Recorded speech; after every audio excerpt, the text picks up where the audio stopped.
Go. Okay, fine. All right, welcome to Tuesday's show. I'm Ultra David. And I'm James Chen. How's everybody going? My bad. I totally lost track of time.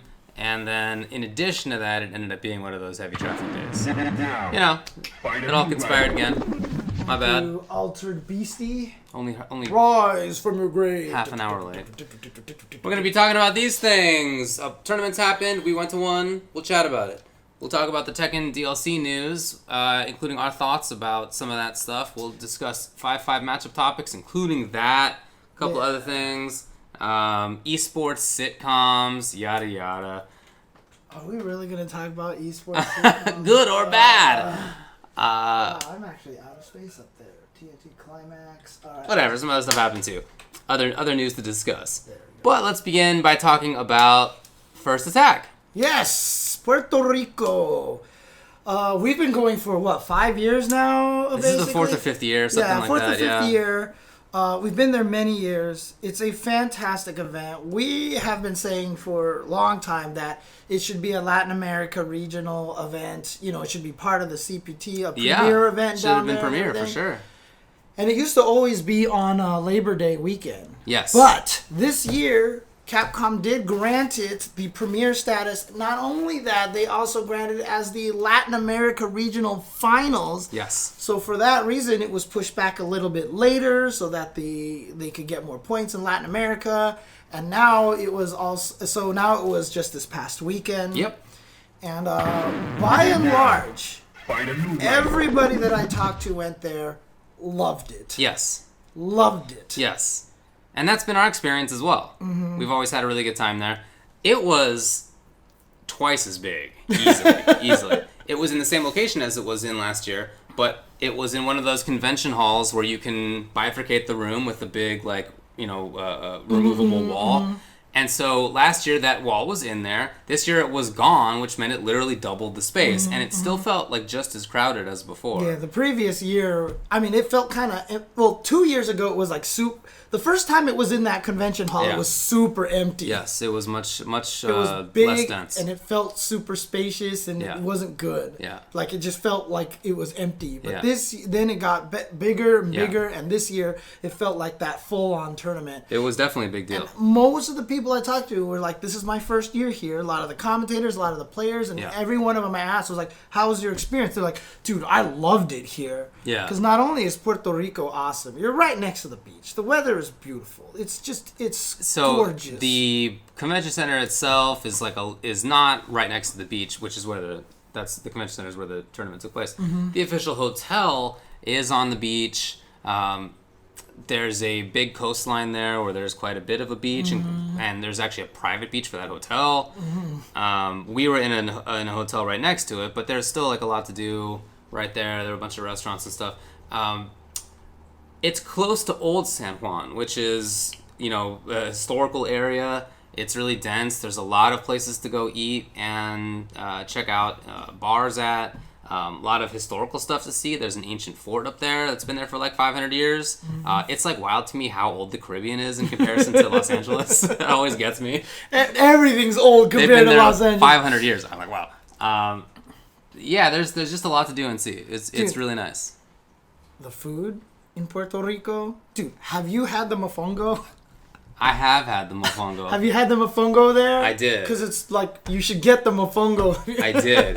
And somehow that became the meme because everybody kept recommending mofongo to everybody. Sure. Very, very good. Obviously, very good. But everything there is just I almost never have a bad meal there. And I didn't even get to eat that much there because we mostly ate... hey, let's get these burritos and tacos for the commentators and staff and stuff like that. For sure. But the 2 or 3 times we did eat actual meals, it was really good. Their coffee's excellent. Yes. Caribbean has excellent coffee. So mofongo, think of it as instead of mashed potatoes, it's mashed plantains. Is a kind of a way to think about it. Yeah, okay. It's a little crunchier. It has corn and stuff bits in there and everything but it's basically sweet plantains that are mashed up into a little bowl, they put it into a bowl, put it down, lift it up, and you have this mound. Yeah. And they put a meat on top of it or vegetables. Yeah. And you just eat it, and it's so good.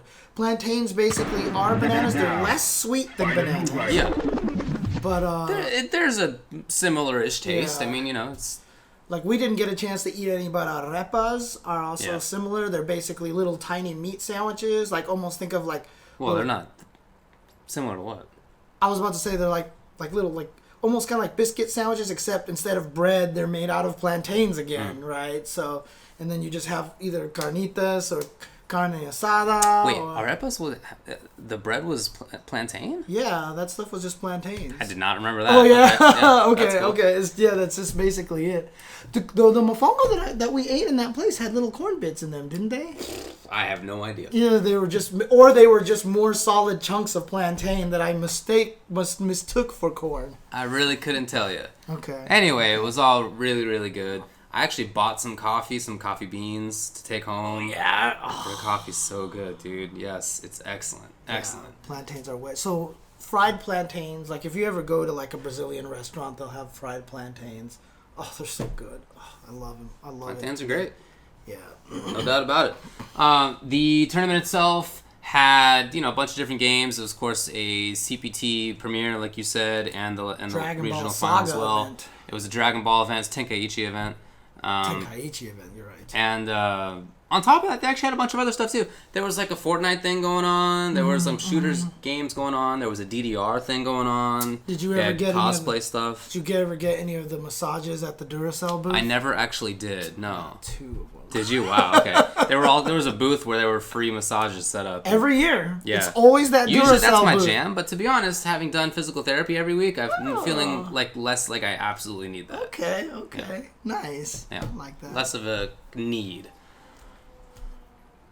But yeah, it was good. Yeah. Anyway, it was cool. Shout out to everybody involved. And Dragon Ball ran a little late on Sunday or whatever like that. But actually, when you talk to most of the players, they all seemed really happy about everything. Like, no, I didn't hear anyone complain about any scheduling or any delays or anything like that. People said it was run really well. They had a great time, and so, I'm really happy for Mono. I'm super happy for Mono because I feel like he's been doing such an awesome job. He's got a great crew. And to see him have that kind of success down there really makes me... Especially that it allows a lot of people now to travel to Puerto Rico and see how cool it is over there. How amazing it is. And, hopefully that helps with the tourism and just help the island get back to where it was before the hurricanes hit it 2 years ago. We actually weren't there for Dragon Ball. We left and went to go to a restaurant. We went for dinner. Where I had a breaded steak and fried plantains on the side. And that breaded steak was like the softest, tenderest steak. Oh, it was so good. Okay. It was so good. Oh, my gosh. I had a stuffed avocado with cod. That was excellent. So you had an avocado. I had an avocado. Yeah, there you go. That makes sense. It was delicious. There's no doubt about it. We had it with 4 pitchers of sangria, fried cheese. We had a bunch of really good appetizers. Yeah. Anyway, all the food's great. All right, enough. But did you try the mofongo? I definitely have tried the mofongo. Let's talk about the results itself. Yes. Cool. So, Street Fighter V, like we said, was the LATAM regional finals. This was, I've been talking with some of the Latin American players, a little controversial because it's like the U.S. I mean, it's not Latin America in that like political sense of the phrase, but culturally it's Latin American. Right. The thing is that if you can get into Puerto Rico for the Latin American regional finals, then you can get into the rest of the U.S. for Capcom Cup. Right. So it won't be a situation where the Latin American regional winner cannot then also get into Capcom Cup. Which is what happened last year. That has happened. Last year, Crossover won the Latin America finals. Couldn't make it in and because of that visa issue. And interestingly enough, the person who won it this year, Zenith, has his Latin American pass because of eFight Pass. Right. So because of eFight Pass, which was largely inspired by Crossover, because Sherry and Crossover are good friends, and the fact that he couldn't make it was like, she was like, this needs to be fixed. Yeah. So she created eFight Pass, did a bunch of stuff, and now one of the people that she sponsored, Zenith, won. It's super cool. It's awesome. It's super cool. Yeah, I mean, it has always been a bummer that there have been visa issues. That's probably not going to get better, to be honest. not anytime soon at least. So as a way to make sure that people can be at Capcom Cup, to the extent Capcom Cup always needs to be in the US, I don't know. But if they want to do that, then I think this is a good idea to have it in the US. Anyway, so yeah, Zenith Menat won it over Picaro Bison. Mena RD got third. Zenith's Menat was so cool to watch. The only time I see that character now is the YouTube channels that get online play matches that I watch. Yeah. I watch a bunch of those, and so Menat's on there, played by various players pretty regularly. But in tournament play, she's a ghost. Because she's gone. The thing about it was last season she was clearly like top 3, right? And so a lot of players, I think, put the time and effort to learn the character. Yeah. Now that she's gotten a 3-bar V trigger and her standing fierce is a little more whiff punishable or just more negative on whiff, people dropped her. It's like I don't want to spend that much work to play a character that's not clearly top. Yeah. You know what I mean? Like if she's only top 10. Yeah. That's not worth my time learning all these orb combos. Well, look, the kind of player who switches around based on flavor of the year does not want to put that time in. Yep. That's all there is to it. It doesn't mean that the character can't win or that you shouldn't pick the character. I still think she's very viable competitively. I think there's a lot of characters in the game that if you're trying to win Evo, you shouldn't pick. But I still think she is one of the characters that you could pick. It's just that if you are trying to go the easiest route, just play Karen or something. But if you care about Menat, you do it. Right. You can definitely do it. And there you go. So it was super cool. And so Zenith, so according to High Fight, Zenith is a regular winner of TUQ, a Sao Paulo local, which makes sense. And like I said, that was probably one of the reasons why he was picked as one of the people for E-Fight Pass. Yeah. Yeah, he's very good. It was, watching Picaro play it as Bison, I had always thought that was a hard matchup for Menat, and then I watched how Zenith handled it, and I was like, maybe not. And I don't know. I'll tell you this, too. I bet you Picaro was super nervous, because after he lost, and Zenith won. Yeah. Zenith got jumped up and people were hugging and cheering. Yeah. And Picaro did not move. No. It was one of those ones again where he was just basically sitting there. Yeah, for sure. For a minute, 2 minutes, for a good time. And you could see clearly how disappointed it was because he beat Mena RD. He worked really hard to get all the way to that grand finals. And so to fall just short right there, I'm sure was very, very tough. So definitely. Mena was really upset as well for getting third. He said that he's not going to be traveling around for the rest of the year because he doesn't think that he's a top level player at this point. Who did? Mena. Really? Is that? Well, did you talk to him about that? He tweeted that. Oh, really? That he doesn't think he's a top level player now, so he's not going to travel. He's going to work on it.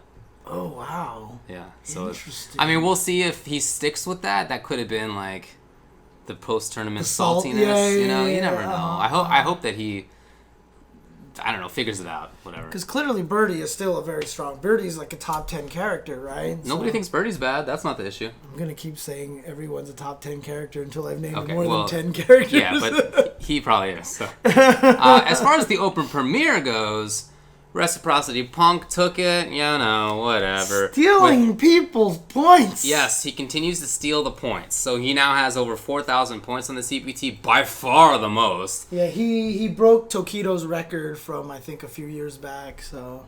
Most points throughout the year, and there's still a couple more premieres to go, so he'll probably get more than he currently has. Yeah. He's the best. I asked him, too, I was like, you're just trying to get 5,000. He's like, maybe. Yeah, he could because he's not going to Canada Cup. Oh, is he not? No, he's not going to Canada. He's going to only the North America Regional Finals. Oh. But he can still do it there. Interesting. So he can definitely still do it there. He G'd Knuckle Dude's G yet again, so he's like maybe the best G. I don't know. I don't agree. I said this on Twitter. Mirror matches are never. Yeah, but he beat the Guile too. He did beat the Guile. But I'm also thinking that these two have played each other a lot. They have. And so he probably just knows Knuckle Dude's tendencies. He definitely does, but I don't know. Anyway, Luffy got second place. Congrats to Luffy. That's really big for him. That really shores up his spot in Capcom Cup. Yeah. He's not satisfied. He's still going to Canada Cup, though. Yes, he's going directly to Canada Cup, or did go directly to Calgary, I guess. Right. That has already happened. So he's hanging out in Calgary. If you're in Calgary, Luffy's in your city. And actually, so are a lot of top players. A lot of top players went directly from Puerto Rico to Calgary. Yeah, Yeah, others are waiting for a little bit. Some of them are doing that. leaving today. Some of them probably just left today. Yeah. Some of them leaving tomorrow. Yeah, for sure. Because it doesn't make much sense to fly from Singapore. Cool, Gen-C. Does that mean we'll see you at Canada Cup? There you go. What's fun in Calgary? Snow, man. Remember my reaction to snow? I do. It was very cute. Yeah. It was precious. Snow! Yeah, well, I think it's supposed to be a chilly one out there when we go this coming weekend. Anyway, really big weekend for Luffy. Really big weekend for him. Yeah. Important weekend. Knuckle-Doo got 3rd. Idom got 4th. I will be there at Canada Cup. Again, as I mentioned before the stream started, I will not be doing Street Fighter. I'm not there for CPT. I'm there for Lat Chi. He is bringing me there. I might do Street Fighter 4 commentary. Wow. We'll see. Dredge the knowledge from the depths. God, right. Look, however cold it is in Calgary, it's going to be cold to us. It was, 85 today or something like that? I mean, our city's on fire, so it's not great. Yeah. Anyway, Fudo, JB, then Itazan and Daigo. It was really good. Surprisingly. I was replying to everybody on Twitter yesterday because we had a 3-hour layover in Miami. Oh, okay. What the hell else were we supposed to do? I did work. Oh, okay. Fair enough. There were Daigo, Itazan, Fudo, all Japanese players in the top 8. And they all ended up in 5th, 7th, and 7th. So that's unusual. Shoutouts to North America, I guess. Yeah, I know. Well, right? Europe too. Luffy got 2nd. But yeah, they got eliminated first in the top 8. They did. What losers. Really good tournament. Dragon Ball FighterZ was won by EGNY Chris G. Frieza, Kid Goku, Yamcha. It's not the last time you're going to hear his name. No, that's right. Super Noon 2nd, Apology Man 3rd, then Nakiel. I heard this was a good one to watch. I mean, Yipes and K-Brad and Logan were watching it at dinner. Oh, yeah. They were hanging out watching, and there was a lot of like, ooh, huh? Like, yeah. Especially as the sangria got a little deeper, there was a lot of that. Ooh! Yo. Super Smash Bros. Ultimate was won by E.T.E. King with Pac-Man. That's pretty cool. Okay. Tekken 7 by Energy Marduk with Marduk. MK11 by... Energy won it. Nice. He's the one from the Dominican Republic. Okay. He was the one that I met at Fighting Fest, and he was the one who sent JDCR to losers that defend the North that one time. He's really trying to make a name for himself. So okay. Good job to him. Fair enough. Good job to him. Chris G won MK11 as well with Scorpion. Tony Fist 2nd with Scorpion. Sam Show. Winner Chris G, Hamaru, and Nakaruru. 3 games. Who got 2nd place there? And Clorox PR with Darley. Darley. Interesting. Okay. Under Night was won by RR Fidelity with Seth. And again, there was a bunch of other stuff that happened there. Non-fighting game type stuff. So they had a lot of things going on. Yeah. It was cool. Yeah, the whole event was really good. And again, like I said, I'm super happy for Mono. His crew is really good. They're there every year. Even though a lot of them have moved away from Puerto Rico, they come back every year to help them. One of them is now helping run Wednesday Night Fights up in NorCal. That's right, yeah. Like Florida. Like, they're all over the place now. So it's actually really cool. That's true. Yeah, it's super cool. Happy to hear that it's only going to be -3 in Calgary. But you know what? It was literally 100 degrees a few days ago in Los Angeles. That's why I'm... Fahrenheit, which is what? 40, 35 Celsius, something like that? Not sure, but... Which is kind of why I'm looking forward to it, to be honest. Yes, agreed. In a weird way. 37 degrees Celsius. Yeah, no, it'll be a nice change of pace for us. For a brief 3 days. Yeah, that'll be the limit, right? No longer than that. We'll come back and... Maybe my house will be on fire that time. We'll see. Oh, jeez. Don't even joke. Knock on wood, dude. Seriously, don't even joke about it. Tokyo Tekken Masters 2019 also happened. This was a Masters event on the Tekken World Tour. So big deal. Yeah, we're reaching this interesting point right now where it really is every weekend is just going to be like so many events, and here's one for this genre of game, sure. for one for this genre of game, for sure. etc. Yeah, it's a crowded time of the year. 260 plus players. Guess who won? Pakistan. Oh, I should say this was in Tokyo, Japan. Guess who won in Tokyo, Japan? Pakistan. Correct. Not only do they win, guess who got 2nd place? Yeah. Pakistan. Winner was GG Atif Butt with Akuma, and 2nd place was GG Awais Honey with Akuma. Yeah, and now people are getting super mad, salty about Akuma now. Okay. The general overall social, we're mad at Akuma's broken now because obviously he's broken because there's no way that the Pakistanis should be beating all the Japanese players with the character unless they're broken. For sure. 100%. So. Yeah, we've seen that phenomenon many times. Yeah, it's more stark this time because the Pakistanis came out of, from the rest of the world's perspective, almost nowhere, like earlier this year, almost. So again, yeah, that's true. I mean, it's not a new phenomenon, but it is particularly gross this time. That's for sure. It's so great. Like, I saw someone tweet about this, and I agree. It's so great now that the Tekken players know the pain of Street Fighter players, that Akuma never sucks. He's never bad. He's never been always annoying to fight against. Never bad. Oh, man. Yeah, if you're an Akuma main, you are a lucky person. Yeah. If you actually just, like the character, you're in a good place. Yeah. Are there really? I don't know of anybody who's like Akuma fan, right? What about the guy who named his kid Akuma? Okay, all right. What about that guy?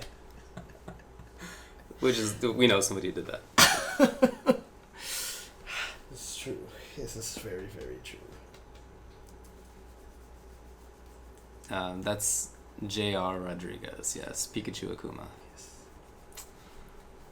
Pikachu Akuma. I always laughed that was his YouTube channel. Anyway, so a Teef Butt, then a Weiss Honey. Shikarin got third, Double fourth, then Hakayo and AK, and then Nobi and Gen. So, I mean, it was very well attended, as you would imagine. Well, they said that there was no Koreans in the top 8, huh? I saw someone mention the AKs from Philippines. Yeah. Yeah, I think everybody else is from Japan. So none of the Korea. John Ding, Saint. Wow. There we are. How about that? Hi.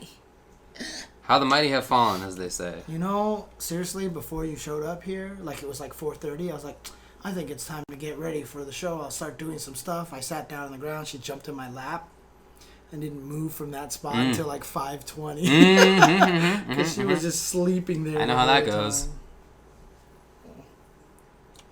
So, I didn't watch any of this. I mean, we were in Puerto Rico. Yeah, I only saw little bits of it off of Tasty Steve's phone when we were watching it when me and Sejam split the carrot cake. Oh, right. When we were feeding each other carrot cake. Yeah, you know? for sure. Yeah.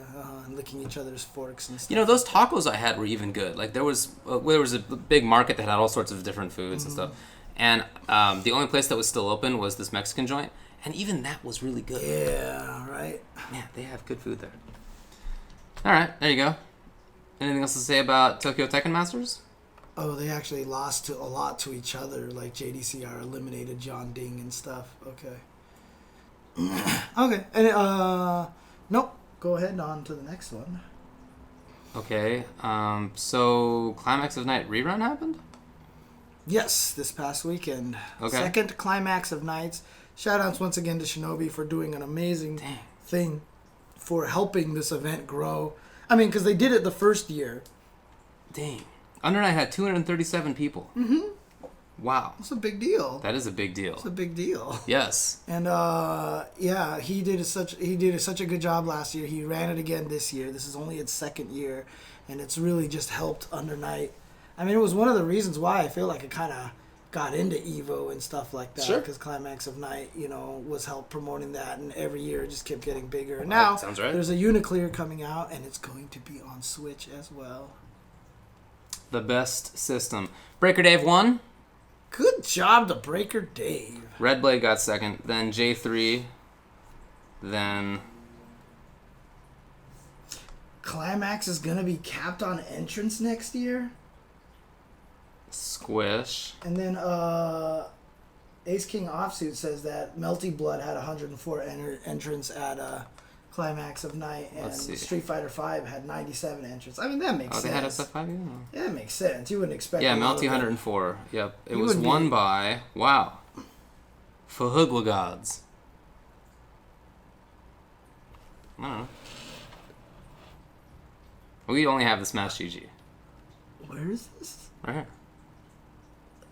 That's actually the name of the player? Yeah. Oh, is it the guy who always puts in the code for like a game? I don't know if that's actually him. I have no idea.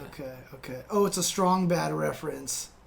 No, it's not. It doesn't even say Fahuga Gods. My joke was that it said Fahuga Gods. Oh, okay. The name is Chell, F67QYGETI2YQLRU3. So, I'm impressed that anyway, you called the congrats. Z a KFL. 7. Got it. It's a code for the copy of the game. You called a Z a 7, which was actually pretty cool. So.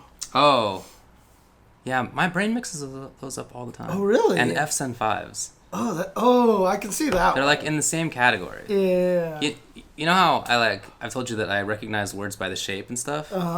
In my mind's shape that it creates? Yeah. Those have very similar shapes. Yeah. So I screw that up a lot. And you know what? I mean, that's that kind of thing is why I can't tell the part of freaking Tekken moves, dude. Because my brain just doesn't process that kind of thing. J. Belanger got second, and then Scrot Vermilion got third. Okay. Cool. And then in BB Tag, there were 77 folks. It was won by Fame96. Nice work. Nice. Fame. Okay. Makes sense. Chaotic Games, and then Vivian. And then Dengeki Bunko Fighting Climax had 59. It was won by Abister. Good work, everybody. Good work. There was also a Smash Ultimate Summit. Wait, Vivian is the player who plays on a keyboard with a moving desk. I don't know what that means. Is it just like one of those, like what I have under the table here? He just plays on a keyboard like this, probably? Probably, I would imagine so. That would be tough to transport. He'd have to have a collapsible one that he can store on the airplane, right? It is a keyboard. That's cool. I mean, that's not so unusual. You just have to make sure that your keyboard can accept multiple inputs at once, because some cannot. But as long as that's cool, then yeah. I don't think that's too unreasonable. Yes, but from the sounds of it, from what I was gleaning from Twitter and social media, it sounds like Smash Ultimate Summit 2 was awesome. Yeah, I heard that as well. I mean, again, we didn't watch anything other than First Attack, well, for the most part anyway. So I didn't see any of this. It's too bad. I usually watch just because they have a lot of... There's always funny sketches. There's sketches. There's always good banter with the players. Like, there's always the people who they get for the commentary, and then they have the players there hanging out as well. I always like that stuff. So. Right. Anyway, I didn't watch, but winner was Echo Fox MK Leo with Joker and Marth. Okay. Samsora got second, then Nairo, then Meister. Esam and T, then Zachary and Light after that. Ooh, in USA versus the World, USA won it. Da-na-na. Do they have the scores? Doesn't have the scores on here, at least. Okay. Yeah, Summit's always really cool. I wish I could say more about it. Like I said, I just didn't watch, but they always do great work. Yeah, a lot of people have talked about hoping to have a Tekken Summit there. Tekken would be excellent. I wonder why they haven't tried doing a Street Fighter Summit yet. I don't know that they haven't tried. I wonder. Yeah, it could be just maybe either Capcom's blocking them or something. I really don't know. Who knows? Yeah, licensing could be. Yeah, it could be. Oh, yeah, no problem. Tibble Diggins. I'm glad. Oh, man, MK Leo swept through losers to take it. Nice. Dang. Okay. Now, okay, so 645 says that he can't support Summit because it feels like it's fleecing the community. I understand. I mean, the voting model in which you have to basically spend money in order to vote. Oh, yeah, that part. Right? Yeah. Okay. You know, I don't love it. On the other hand, I'm really glad that the people who make Summit can support themselves, and I like the idea of supporting that kind of content. Like we were talking earlier, before I was going live, technically, that we were talking about how basically patronage is the way that we do things in modern life, and that's how I view the Summit stuff. So I've spent money to vote on Summit for that reason. I think it's really cool to have this thing that that does actually pay people and they make good content. So. Yeah, I mean the nice thing about it, even though you're voting with money for the players, at least all that money goes to the prize, right? It actually goes to the prize pool, if I'm not mistaken. I don't know if all of it goes to the prize pool, but whatever. I hope not all of it does. I think that it's...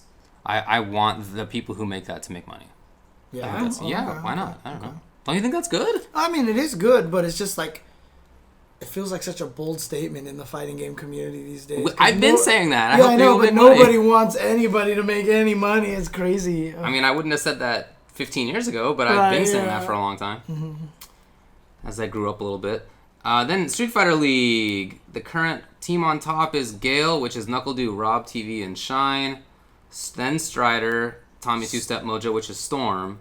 Then Frost, which is Dual Kevin, Samurai, and Sherry. And then Inferno, which is Punk, Broly, and JB. Yeah, but they're not that far. They're not far behind. They're 4-4. The other teams are all 5-3. So 5-3 and 6-2. Yeah. Oh, Gale 6-2. And Inferno at 4-4 is pretty well above where Spirit and Psycho are. They're both 2-6. Yeah. So CJ Truth, Saban, Idom, and Smug, Dankadias, Automatic, both 2-6. Yeah. Okay. Nice. I didn't get a chance to watch last week's SFL yet, so I'm gonna have to do that at some point. I watched some of it. Nice. Okay. Yeah, it was good. They've had really good matches and really good personality. Oh yeah. It's been really good, dude. I mean, it was like 2 weeks ago. Dual Kevin's little pop-off thing to Rob TV was hilarious, dude. Mm-hmm. I love that. So that's it for results. That's all I got. Okay. That was quick. All right, let's not do a break then. Let's not do a break. Let's talk about Tekken. Yeah, because we started a little late. Let's just go. For sure. Let's just go. So. All right, Tekken got some news. Controversy. Woo-hoo, okay, all right. Well, let's first just talk about the news before we get to the controversy. Unless you want to keep dancing. No, it's okay. You can keep dancing. Okay, I'll talk. So they announced that a couple things are coming to it. So there's a free update, and there's also a paid DLC. A couple things are coming. In the free update, new sample combos, new replays, offline and online, tips for when you're watching the replays, like the game will say things that you could have punished but that you screwed up on, that sort of stuff. Punishment practice, showing how to punish common buttons, even including like flashing indicators to say like the timing for it, and a Harada costume. Oh, there is a Harada costume? Yeah. So the model they made for the Negan trailer, they're putting It's not the model. It's okay. a costume, so each character can wear the Harada costume. Okay, Which is like a man in a suit with right. the little like beard and goatee thing he's got going on. Yeah. So I think that's hilarious. You sure you don't want to keep dancing? You look like you were enjoying it so much. Okay, all right. There's also paid DLC. Yes. Okay, this is separate. Mm-hmm. If you want to spend, Michael Murray says $3 to $4, something like they haven't put an official number on it. Then you can get frame data. That's what the bearded man costume is. Okay. Yeah, the bearded man costume. Okay, yeah. okay, gotcha. It's Harada. Okay. Yeah. But yes, $3 to $4. Frame data. So this will be in a couple of modes, even practice mode, and there's like the detailed one. I think is what they called it, the detailed version, which is frame data. Right. And then there's also the simplified one, which is the character will be red if it's negative and blue if it's positive. And they said you can use it during player matches. Right, too. yeah. So not just practice, but also in casual play. Yeah, just not in ranked matches. Right. The only time you can't use them. So. Right. Super cool. I mean, that's awesome. So there's the news for Tekken. It's scheduled to come out this winter also.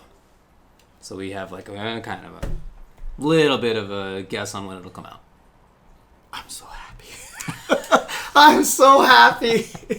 You don't understand. Like, as soon as I read that stuff, because I've been saying that these things need to happen for a long time. I was just like, God, if only Tekken had replay analysis. Or like, because I was even saying what I really want to see is during the match, if you're playing against someone, you should be able to... What the hell is even happening? I don't know, man. Don't worry about it. Don't worry about it. I was saying that there should be a button that you can assign that literally when you hit it, it just takes the last 5 seconds of moves that your opponent inputted and just puts them into a saved file. Okay. And then you can go to training mode, pick that character, and go access this. Okay, yeah. Because then you go, what the hell move was that he's hitting me with? That's a great idea. Right? Like, but just to even make it so that you have a replay analysis, and now I don't even have to research if it's punishable because the game will just tell me if it's punishable. Yes. Like, oh my God. Like, you don't understand how happy I am. Like, I'm going to play my sets online, and then after I'm done playing that guy, I'm going to just go back and watch it. Definitely. Dude, oh God. Like, that's the thing is like I'm just like ecstatic about it. I am so happy about this, and it's probably clouded my opinion of the $4 frame data because I've already said I would pay $60 for a Switch version of Tekken that was just a better training mode. Mm-hmm. You know, I've already said that on this stream. So $4 for frame data is like nothing for me, but that's my standpoint right now, obviously. So fair enough. Frame data is really important. Yeah, no doubt about it. Mm-hmm. I mean, I use it all the time in the games that I play. I'm constantly checking both Mortal and Street Fighter for what the frame data is. Mm-hmm. Both of those games have, in training mode, you can see what the frame data is. Mm-hmm. Well, I guess in Street Fighter, you can see what plus and minus you are, right? So exactly. I'd like it to be a little bit more robust, but at least you find that stuff out. I'm using that all the time. So, and when I was playing Soul Calibur for a while, I downloaded a mod on PC that lets you see frame data live. Regardless of what mode you were playing in. So I'd be playing in ranked and I'd still have the frame data. It's very useful. There's no doubt about it. Right. Yeah, and obviously what happened as a result is everybody started getting super mad about the $4 frame data. Well, some people got mad. I mean, I don't know. Is it everybody? Do you think it's everybody? I feel like a lot of people got mad. And there was definitely a lot of the top players and pros who also kind of chimed in about it as well and said that they thought that it was a wrong thing to do. Mm-hmm. I made the mistake of responding to Eris, and I just said, I was like, hey, but because he was like, I kind of agree now that they probably shouldn't charge for it. Okay. And I was like, hey, well, the good news is if you have the season pass, then you're getting the frame data for free then, basically. Okay.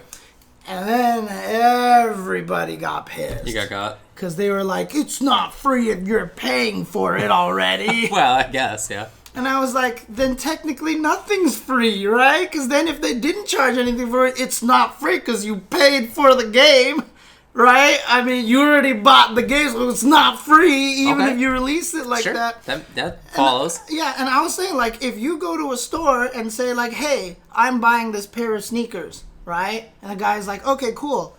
Oh, by the way, here's some free socks. Are those socks free or are they not free? What's your opinion on the matter? Are they free socks or not free socks?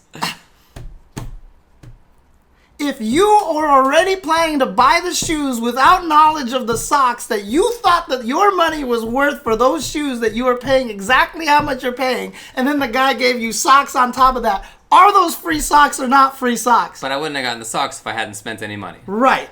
So that's the conundrum right there. Right. Do you consider Anyway, the yes, socks? I consider them free. Yes, so that's the difference right there. And that's the point that I've been trying to get to people. I'm not arguing it's one way or the other. I'm just saying how you answer that question determines completely on how you stand on this entire situation. Yeah, like the Bearded Man costume, the Harada costume will be free whenever that comes out. Right. But yeah, it's only free if you already own the Tekken, which is not free. Mm-hmm. So. Exactly. Nothing's free then. That's true. You can only take so many breaths in your life. Are you sure it's the one that you're taking now is the one you want to take? It's not free. Right. It's an opportunity cost in time. I don't know. I have no problem with... I mean, I'm happy. I thought I was going to pay $4 for it. I was going to pay $4 for it, but now I don't have to because I already have a season pass. So for me, it's free. Look, I just am not, like, fired up about this either way. I'm not fired up about whether it's free or not, or whether it needs to be free or not. Right. It doesn't fire me up. I'm happy that it's coming out. Mm-hmm. It would have been nicer from a consumer's perspective if it was free, but if it's not, $3 is very small. Right. It's very small. That amount of money is going to put off almost nobody who has spent the money to get Tekken and wants to play the video game. Right. That's really not going to be like the off-putter. At the same time, I think it's better if we don't establish... On the one hand, I think it's better if we don't establish frame data as being something that you charge for, because I don't want it to be like hidden ultimately behind some paywall. Yes. If it becomes extremely valuable, I don't want to have a subscription model for my frame data, right? Like in worst case scenario, that'd be awful. That's probably not going to happen.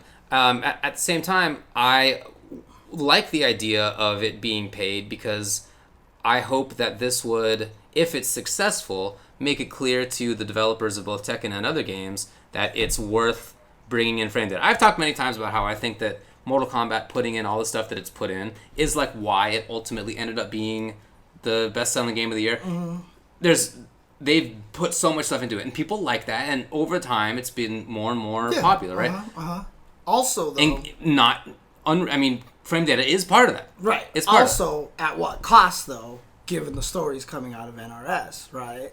Like, yeah, okay, fair enough, yeah. Right? So that's the question, right? So that's the thing. They've been putting it all in their free, but is it free or is it at the cost of their employees' sanity, right? So that is definitely a way to look at it as well. But you've established the fact for sure that these are things that people want, and it's good to give them to put them in there. So if the $3 to $4 is picked up by enough people, I hope that the Tekken team will say, awesome, we should continue doing other stuff. What if there's save states, right? Like other things that you could put in. I don't know. This is where my optimistic viewpoint comes in. A lot of people get mad at me, but I don't think they realize that I always just try to have as much empathy and optimism as possible. My standpoint is that if enough people pay for it, then they will add it to the future versions for free, because Harada is been known to be anti-frame data.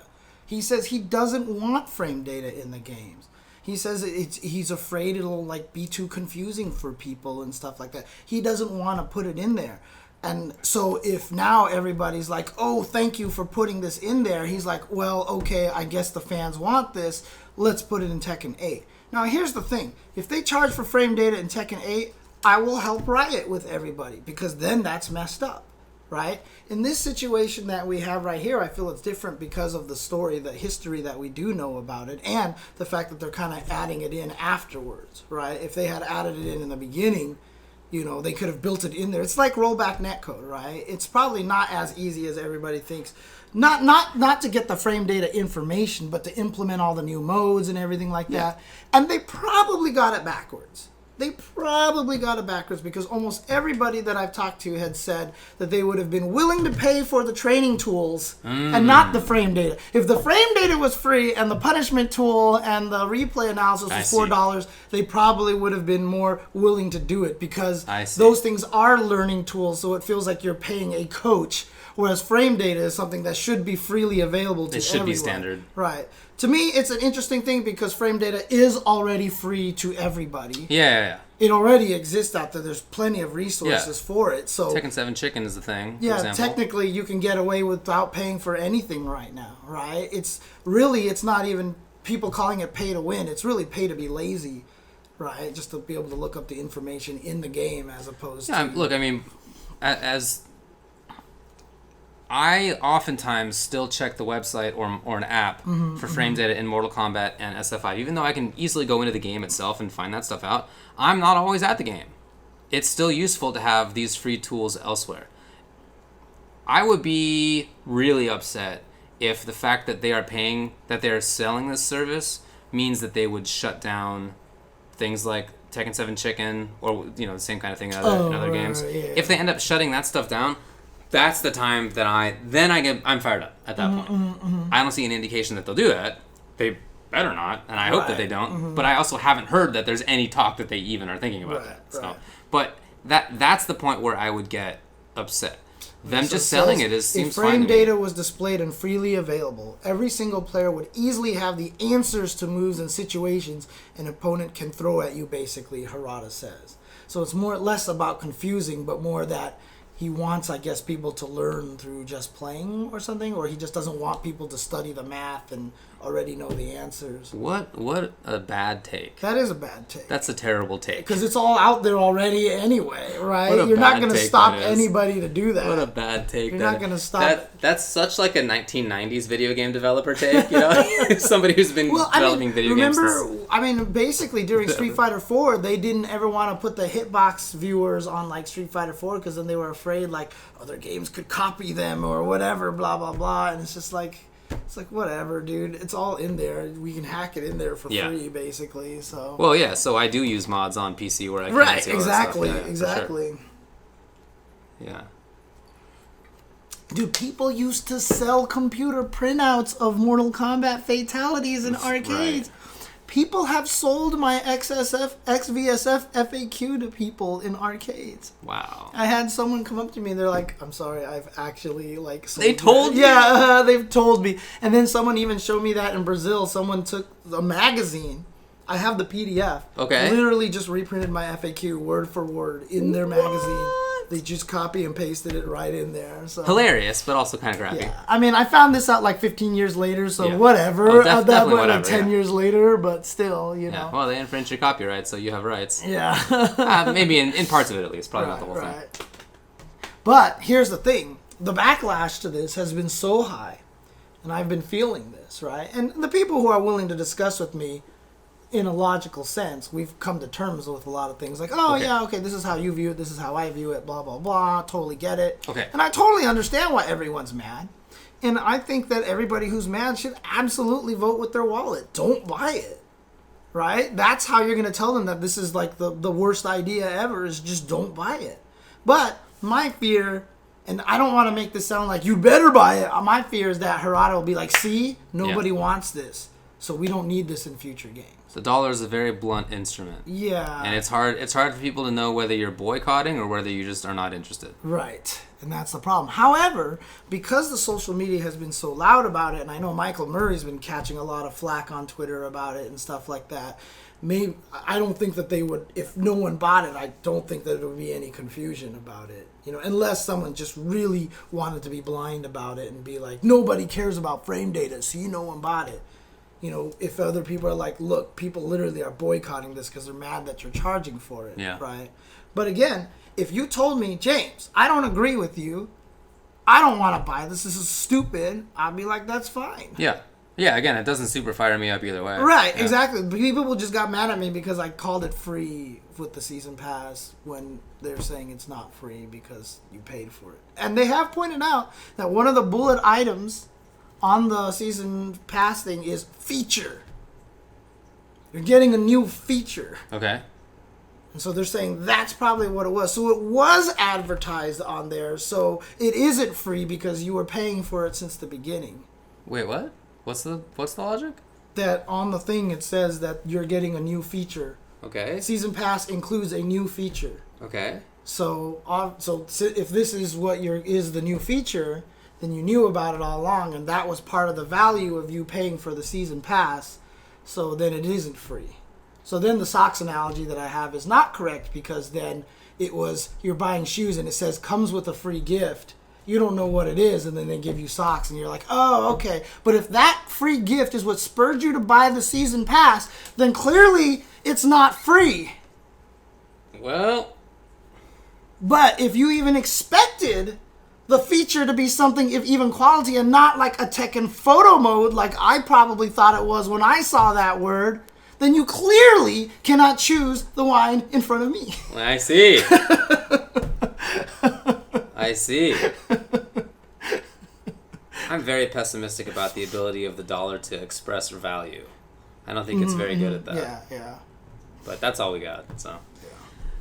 There you go. You have to decide if it's free or not or whatever. Again, I'm not super fired up. As you said, in the future when Tekken 8 comes out at some point, I mean, this implies, right, as well as other stuff too, that they probably have a long-term vision for Tekken 7 still. But whenever Tekken 8 comes out, yeah, it should be free. So if it's not, or if they shut down Chicken or whatever, like stuff like that happens, then I'm mad. But for now, that's fine. Of course. I mean, that's just the thing, is I don't think people realize that, you know, like I've said to everybody, if Tekken 8 comes out and they withhold the frame data and say you have to pay for the frame data at the beginning, of course I'll be mad.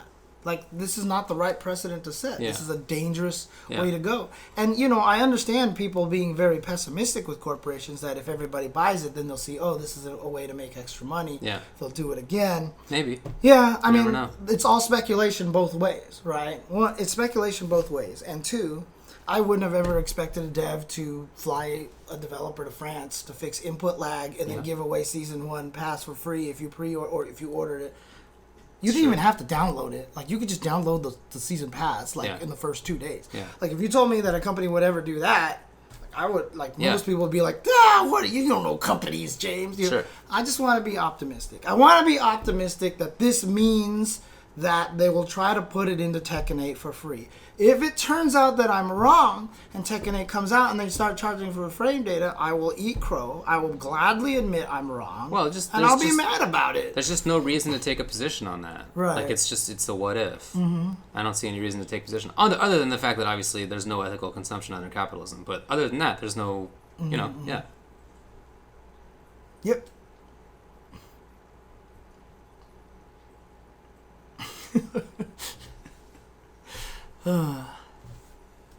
It's an interesting situation.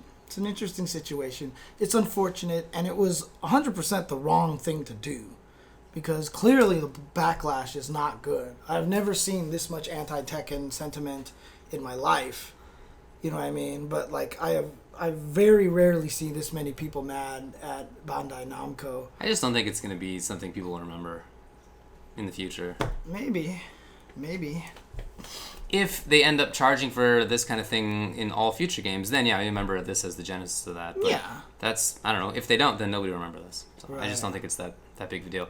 And I suspect, too, that it's the same kind of thing where people are excited about it. Some people are very upset about it. Mm-hmm. So you hear those more. Yeah, it's true. Because Vesper Ghoul in the chat says he thinks more people are excited than upset, honestly. That seems like a good guess. Always true, right? It's always true. Just don't respond to Eris' tweets about Tekken stuff. Okay. It's just what it comes down to. You don't want to get on the reply chains there? Yeah. Well, not even just the reply chains, it's that there's so many people reading that thread, you know what I mean, that people are just going to yell at you about stuff. It's like getting mentioned by Ed Boon. Yeah, basically. So I know that life. But they don't yell at you directly. No. They were yelling not until I told them that Melina's never coming back and she died. That's when they yell at me. Fair enough.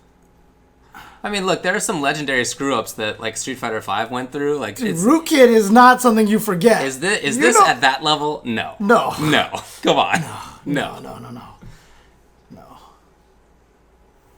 Oh, man. But, I don't know. I just, like I said, your value is going to vary, right? For me, this is completely worth it. And that's how I'm going to approach it in my brain, right? Now, for a lot of other people, it's not worth it. Like, if they said, like, Dragon Ball's coming out with frame data for $4, I might probably have been mad about it because, it's not something that I probably would have bought, because I'm not a Dragon Ball player, and I would have been like, that's terrible. Why would you have been mad about it? I don't know. I'm just saying, like, it's different because I'm trying to learn Tekken. I suck at the game, and I'm having trouble learning it, and all these things are awesome to me.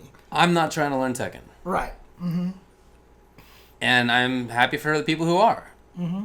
That's all. I don't know. Mm-hmm. Doesn't seem super complicated. Yeah, I do not envy that. That's for sure. Jeez. Being a public developer seems like it must be ass. Yeah. Not fun. Fun. All right. Anything else to say about this guy?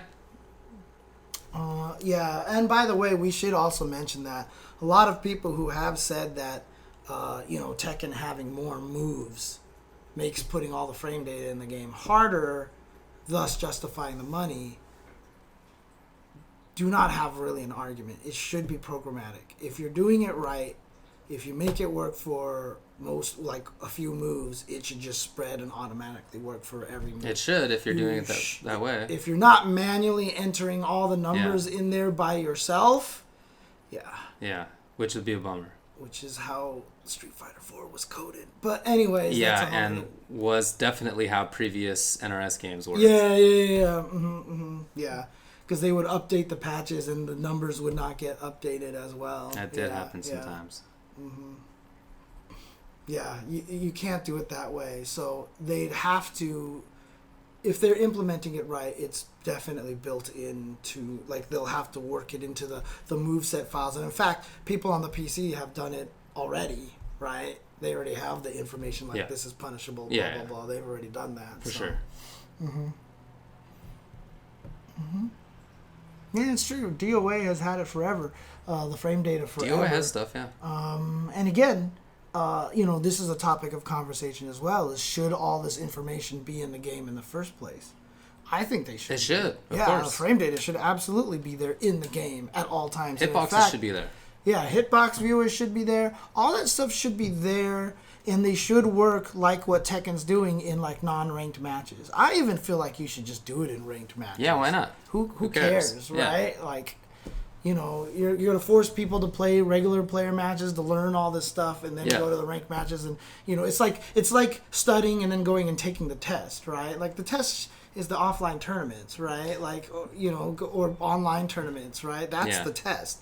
But ranked matches, just put all that information in there. Like that's actually why I felt like I even said this before. I was even saying I asked a lot of Tekken players. I was like, would you feel like the game would be bad if they actually listed counter hit and punish on the screen? And most of them didn't want it. And really? Again, there's a lot of legacy in Tekken. This is the one thing that I've learned. It's like, no, because it's too much information is what a lot of people feel like, right? So, for example, King's forward, what is it? 1+2. Forward, neutral, 1+2. He does this little shove that's 0 on block, but on counter hit, you can link it into a forward 2, right? Okay.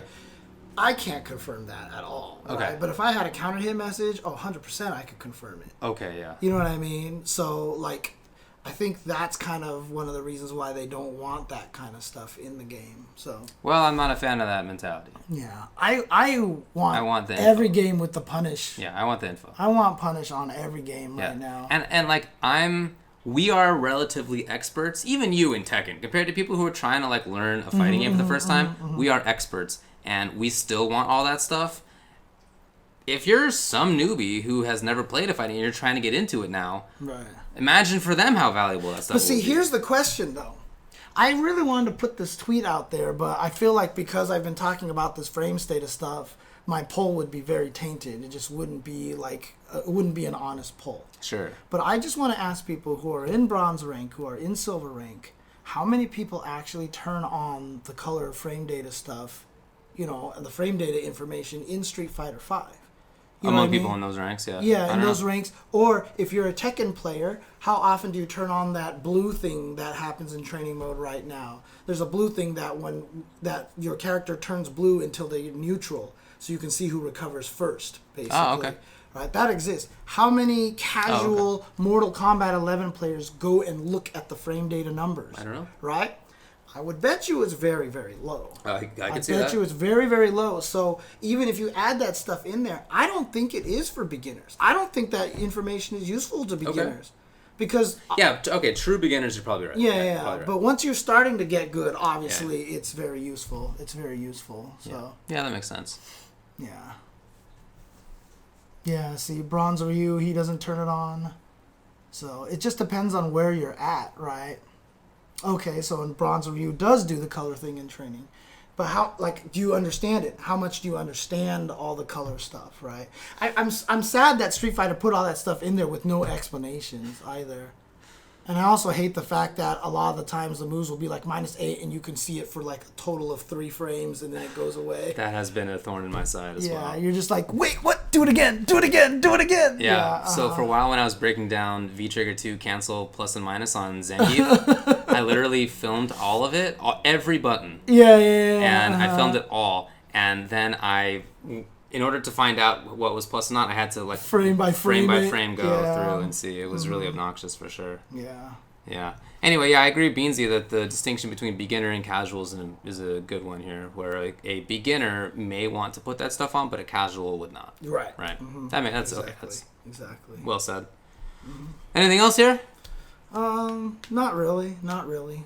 Like I said, the whole concept, I know that a lot of people are getting mad at me about the free thing. Yeah. It just depends on how you view it. Yeah. Right? It depends on how you look at it. So, if you explain to me that when I give the socks example, if you tell me no, that's not free, then I'll be like, okay, that's how you see it. And yes, by your terms, it's not free.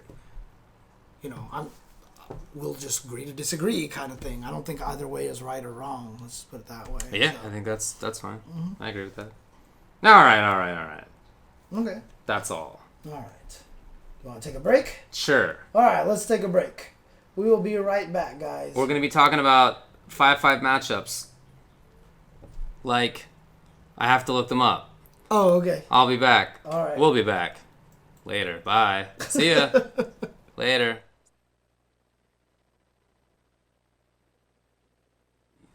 That's really funny because David called it sneeze face as well. So That's what she called it. Oh, did she call it that? She turned it into her profile pic too. I saw that, yeah. That's actually kind of funny.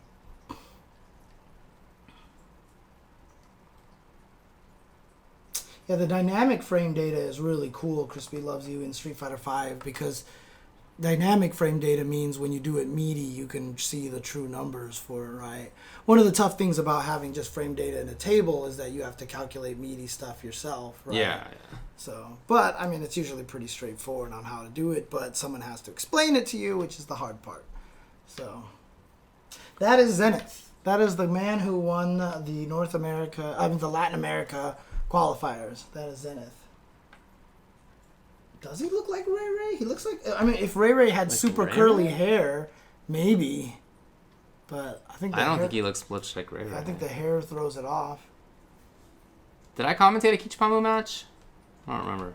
Yeah, you were did. calling him honest and like whatever. Yipes was like calling him sinister, and you were like, he's not yeah. sinister at all. He was angelic, that's right. Yeah, That's right, you were calling him angelic. That's what it was. He's such a little cutie. He looks younger in person. Like when we were hanging out in that bar, we were like right next to him, and he looks younger than he looks on stream. I feel, in person.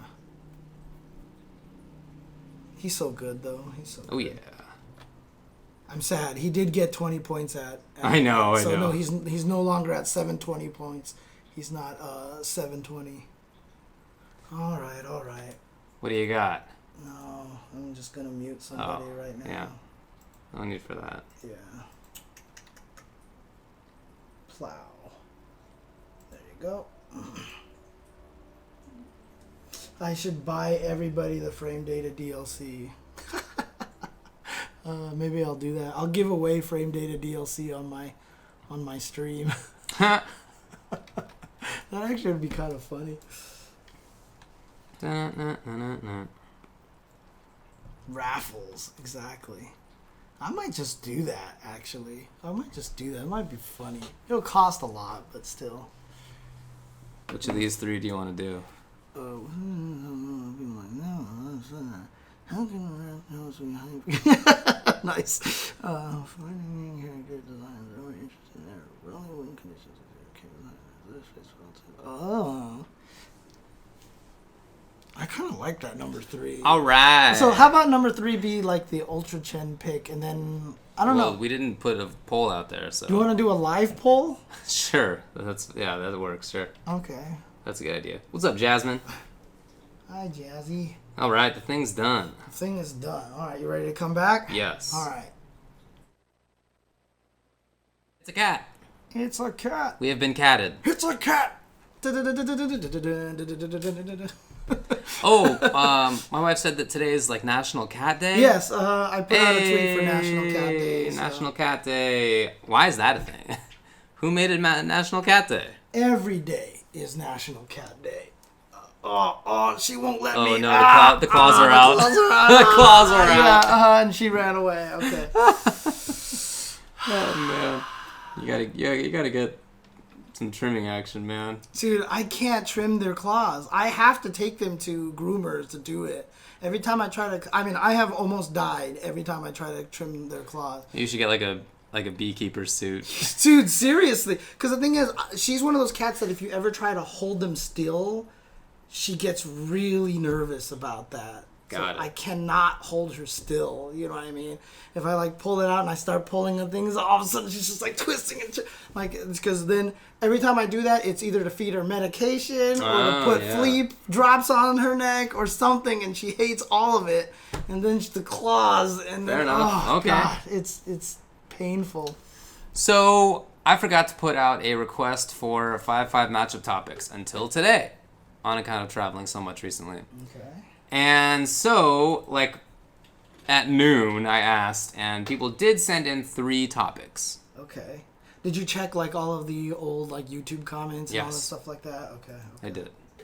Gotcha. So here are the three. Do you want to just do all three since it's all here? Why not? Let's just do all three. Okay, we'll do all three. Okay. You're lucky, everybody. Oh, wait, there's a fourth. There's a fourth one? Let's see. Yes. Did someone just give us a new question? No, I just forgot to put it. Oh. Oh, okay. Yeah, that is a repeat from last week. Okay. What do you want to do then? All four? No, we can't do all four. Okay. So, we're going to do a live poll. All right? Man, I already just closed the page. Let's do this again. Hang on. Let me make sure that I generate this poll. Poll. Okay. How am I going to do this? Create poll. Create poll. All right. How detailed can you get?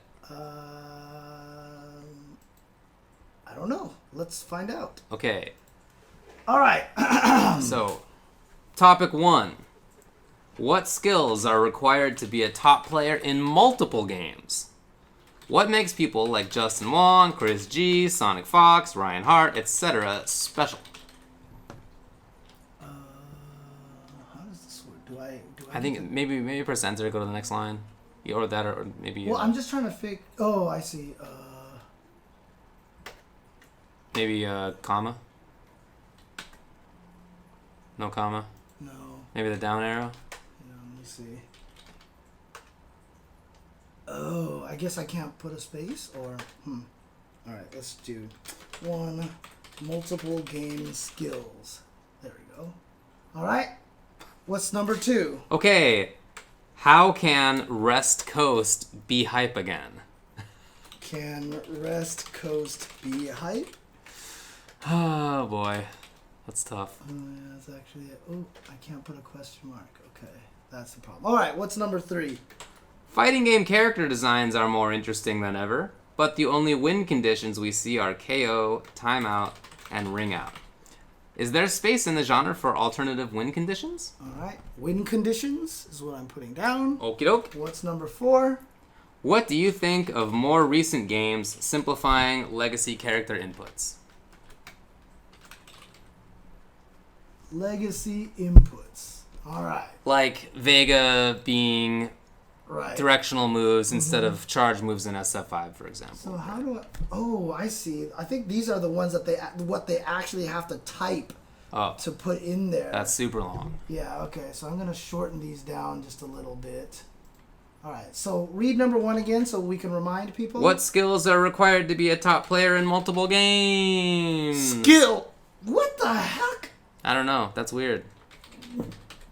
Oh, there we go. Okay, skills. 2. How can Rest Coast be hype again? Rest Coast. Bummer. Is there space in the genre for alternative win conditions? Wins. Conditions. Win conditions. Okay. What do you think of more recent games simplifying legacy character inputs? Legacy inputs. Okay. All right. Create. Let's see. Could natural straps start the poll at a specific time? Nope. Blah blah blah. Show that's the options. Create. All right. You may now vote by typing legacy inputs 1 word, Rest Coast 1 word, skills 1 word. Why don't you just put them in the chat? Okay. Well, because then I'll vote for them, right? Whatever. Then they'll get equal votes. But I think I can only vote for 1. So that's the thing. All right. Oh, look at this. Dang, it's being tabulated lively. Wow, that's cool. It's weird. Wow. Oh man, this is actually fun to watch. They're I know, booming right? around back and forth. Now there's a tie. Almost. Oh, hold on. Hang on, I'm putting this on stream because this is actually fun. awesome. This is Yeah, awesome, this is cool. Actually, we're putting this on stream here. Keep voting, guys. Keep voting. Well, it's a little bit less radical now that there's been more votes. Oh yeah, that's true. But for a while, these things were really bouncing back and forth. It was cool to watch. Right. Look at this.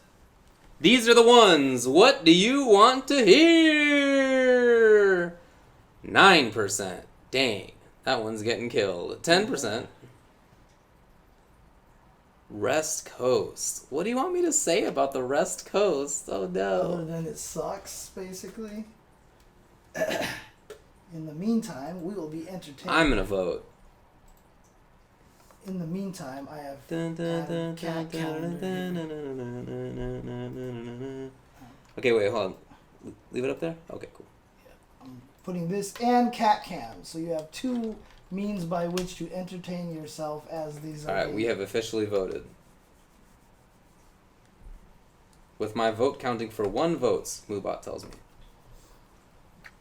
You voted, huh? We voted. Oh, we UltraChenTV voted. How's it going here? What do you want to do for the cutoff? I think it's basically stabilized. Yeah, it's stabilized. Yeah. Let's end the poll All right, here. cool. So let's see. What are the options? I guess that's it. Yeah, that's it. Whatever. We'll just take it as this. So we're going to be discussing win conditions. And then we get to pick one, right? Then we do. Okay. Although that's what we had picked. So. Yeah, that probably was. So you wasted your vote. So we talked about it. Yeah. All right, cool. So here's the topic. So the topic is fighting and character designs are more interesting than ever, but the only win conditions we see are KO, timeout, and ring out. Is there space in the genre for alternative win conditions? We didn't have a regular 5-5 matchup then, did we? Really? I guess that was more like the Tekken Talk kind of thing. The Tekken Talk and then Esports Sitcoms. Oh, Good okay, or bad idea? We'll get there. We'll do the viewer one first here. The actual tweet is a little bit more. So 2 recent examples of other funky win conditions are like Fencer and Dive Kick and Naoto and Persona, where you could like do an instant KO kind of situation. Right, yeah, okay. So maybe there's a little bit more than just those things. But yeah, anyway, I think this is an interesting topic. Thank you, Wasik. I mean, there are certainly. Did they list ring outs as one of the things in there? The 3 were. Oh, okay. KO, timeout, ring out. Okay. Yeah, I mean, one of the really cool ones from a long time ago was that one game that you would score different points. Fighter's Destiny. There was another one too, but Fighter's Destiny. Fighter's Destiny 2. That like if you threw them, you got more points. Fighter's Destiny. Okay. Now I forget how it worked. Was it if you killed them with that move, you got more points, or was it's just if you landed that? Some things were just the ends of the little mini round. Oh, yeah. Okay. Yeah. But then there were other things where you could get like the biggest one I think you could get is if you pummeled them so badly that then they got dizzy and then you performed like I want to say it was called ukemi to kill them. I forgot what the name was. It's been a long time since I played that. Yeah, basically, right. And then that gave you more points, but that meant that you had to get their life bar all the way down. Right. Right. Okay, so that was it. Did take more time. It was riskier effort to go for that because then they could just throw you and get their points. Exactly. Yeah. Ring out, or there were these like blue moves that your character's like hand or leg or whatever got turned blue, and then those would be like instant knockdowns. Okay. Some characters were super cheap. It was very, very imbalanced. But it's a cool idea. It's a cool idea. Now, if they can do it in a way that's very balanced, then yes, then absolutely, I think it would be super cool. What happened? Oh, the cat cam is gone. Yes. Sorry. Oops, I killed the highlight. Yeah, so it was points, and that's whenever we've gotten the question, what kind of game do you want to come back? Like, what obscure game do you want to come back? I want Fighter's Destiny to come back.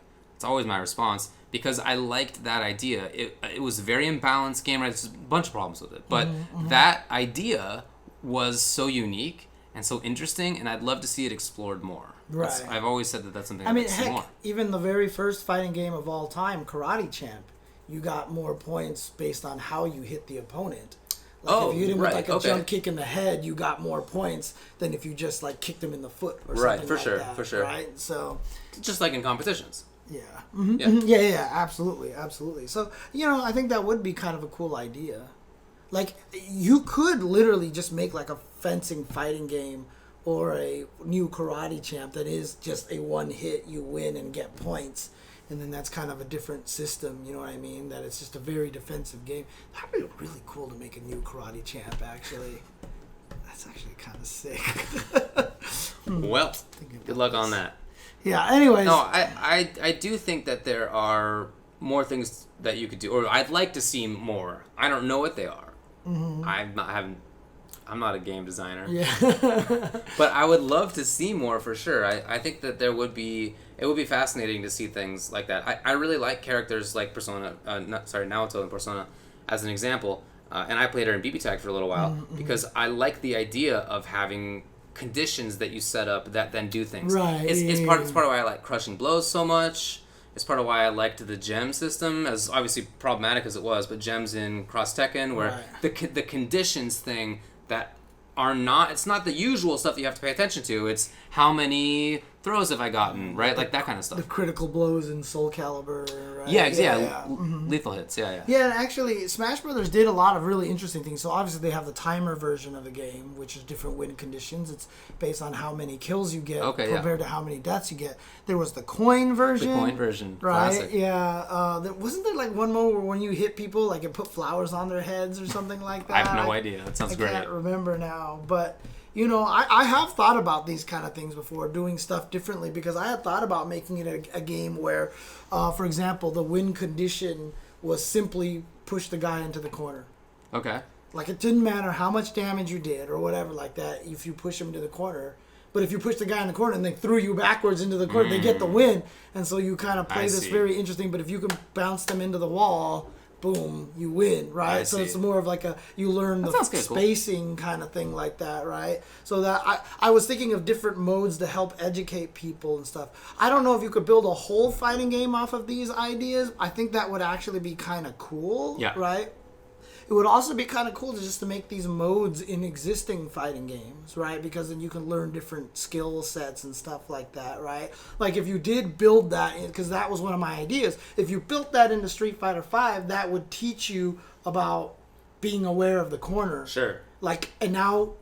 Because right now, because if you don't understand fighting games, you're just going to walk backwards when someone's chasing you and you're like, oh my god, I'm scared, and you run back and you get to the corner and you die. If getting to the corner and that you die is the reason why you die, then it's more blatantly called out, and then a player would play and not be more cognizant of trying to fight for space. Sure. Then when they play a ranked match, they'll just naturally do that. For sure. You know what I mean? Like, then they'll play against Rashid and get very angry. Yes. Then Rashid would be top tier in that mode free. Yeah, exactly. But no, I do think that that's interesting. Don't you think sort of Nidhogg did that? Yeah, right? yeah. Nidhogg was a little bit like that because it was mostly just trying to get to the other side. Yeah. That's true. It's true. Real Bout Fatal Fury had stuff like that where you could get hit into the wall and then the wall would eventually break. Oh, and then you would get ringed out. Yeah. But the wall would eventually have to break, right? And so you had to make a bunch of mistakes to lose. But, you know, that's basically the same kind of thing as well. But my version would have been that there's just no life bars. You know what I mean? So, like, getting hit was just, the punishment would be just being knocked backwards and stuff like that. So that sounds kind of cool.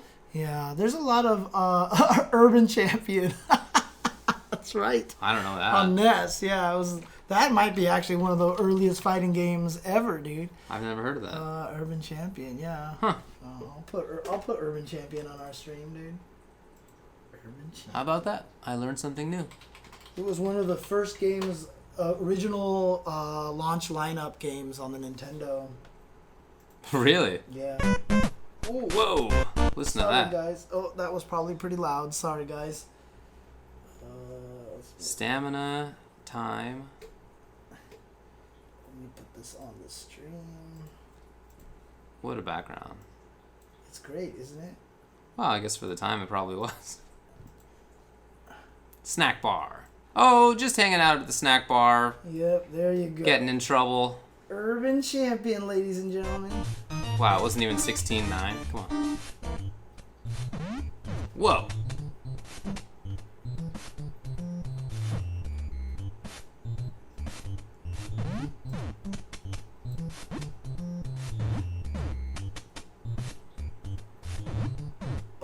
Oh, the manhole.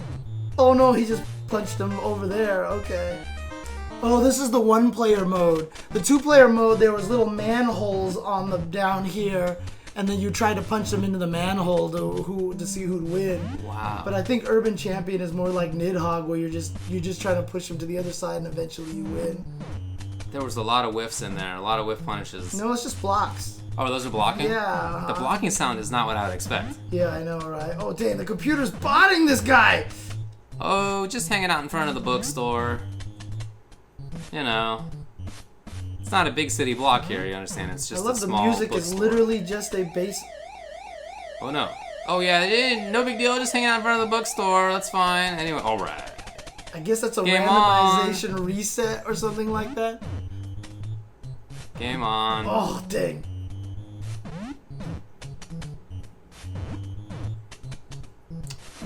Well, it's quite a baseline, but... Oh, there's a flower pot! Yo! Interactables. Map hazards. I guess if you take too long, then, you know, the flower pot starts coming out. Oh, just hanging out in front of the Oh, barber there's shop. the manhole. Okay, okay. Get him into the manhole. Oh, the music. Oh, no. It's a pretty dire situation. Oh, get him with the flower pot. Nice avoiding of the flower pot. That was like by pixels. Oh, a trade. Wow. There's trades in this game. This game had trades before MK9 did, dude. Dang. Oh, come on. No, don't get knocked backwards. Push him into the manhole. Oh! Oh, you know. Oh, this is actually really bad for the CPU that they have to go back to that side of the screen like that. Oh, yeah, look how much space the player just got. Dang. Dang, the police will ruin That's everything, cheap. dude. F the police. That's so cheap.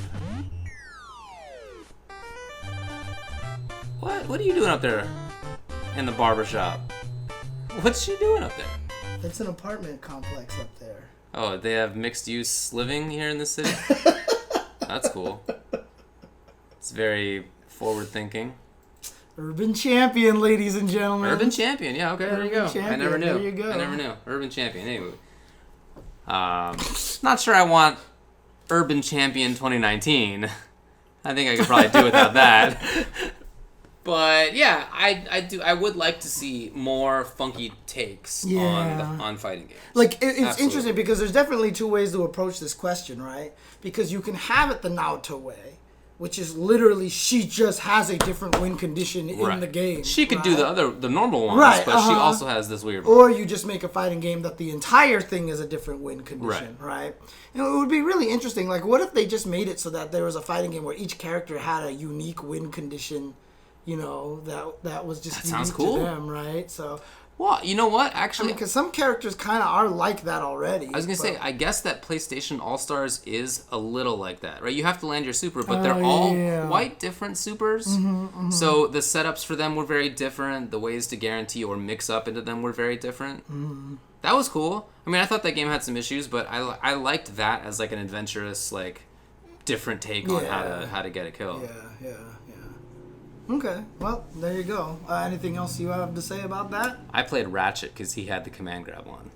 Remember, he had the little vacuum. Yeah, that thing was super good because basically... I think it ended up not being good. But well, the one nice thing is if you ever had a wall there and you knocked someone down, you knew they were going to roll back into the wall, you're like, you're done. Yep. I mean, in the end, it was bad because it was only the guys who could combo into those that were super good, so yeah.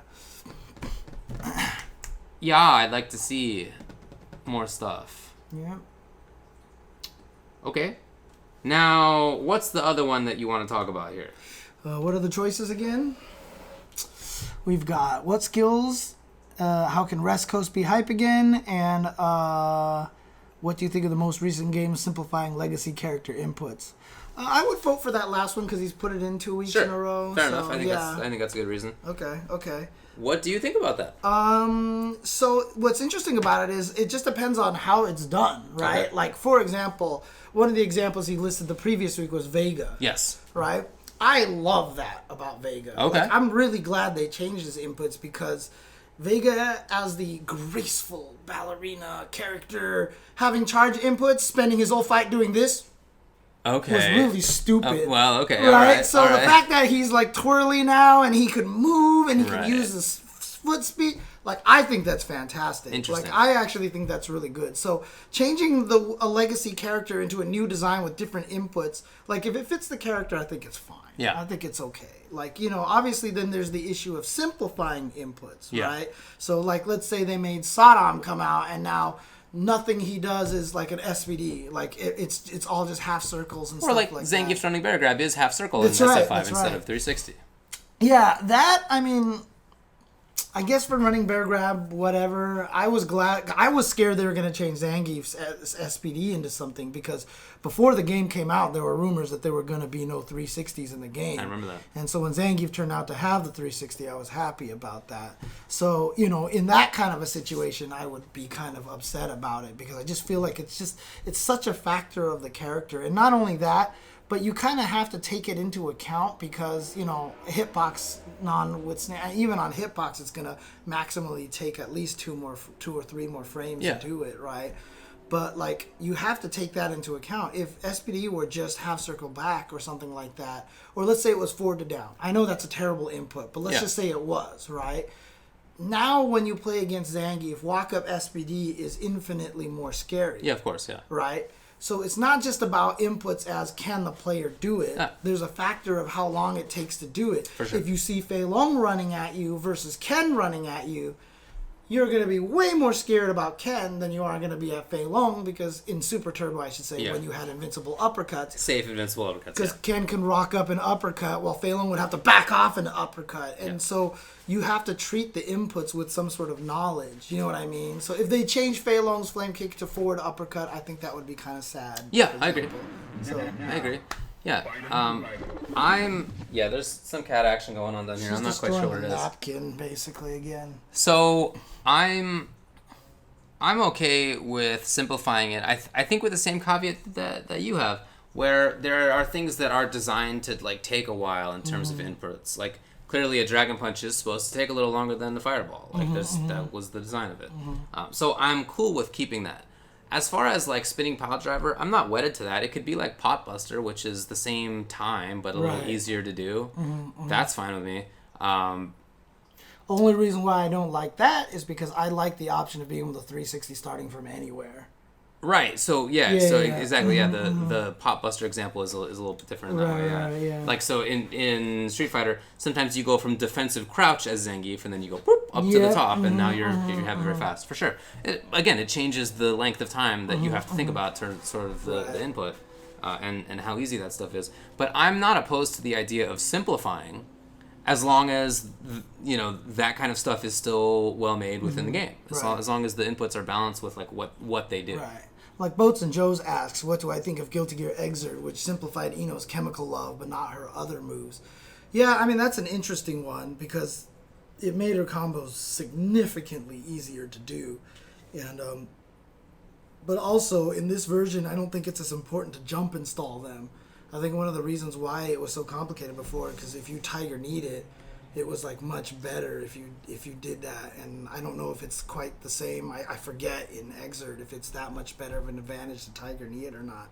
But I know that it used to be half circle back forward. Okay. Just kick to do the move. Okay. And so like a lot of things you would like kick and you'd want to jump cancel into doing the air one. So that you could, and jump install. So when you false Roman cancel, you get the air dash afterwards. So it was kind of built in to be difficult that way, to make it so that it wasn't super easy to do. It's not quite the same way in this current Xrd. Okay. So yeah, I don't know. Like what the nice thing was, obviously, is they took into account the fact that it was easier and changed the characters in ways that it wouldn't be abusive. Sure, you know what for I mean? sure.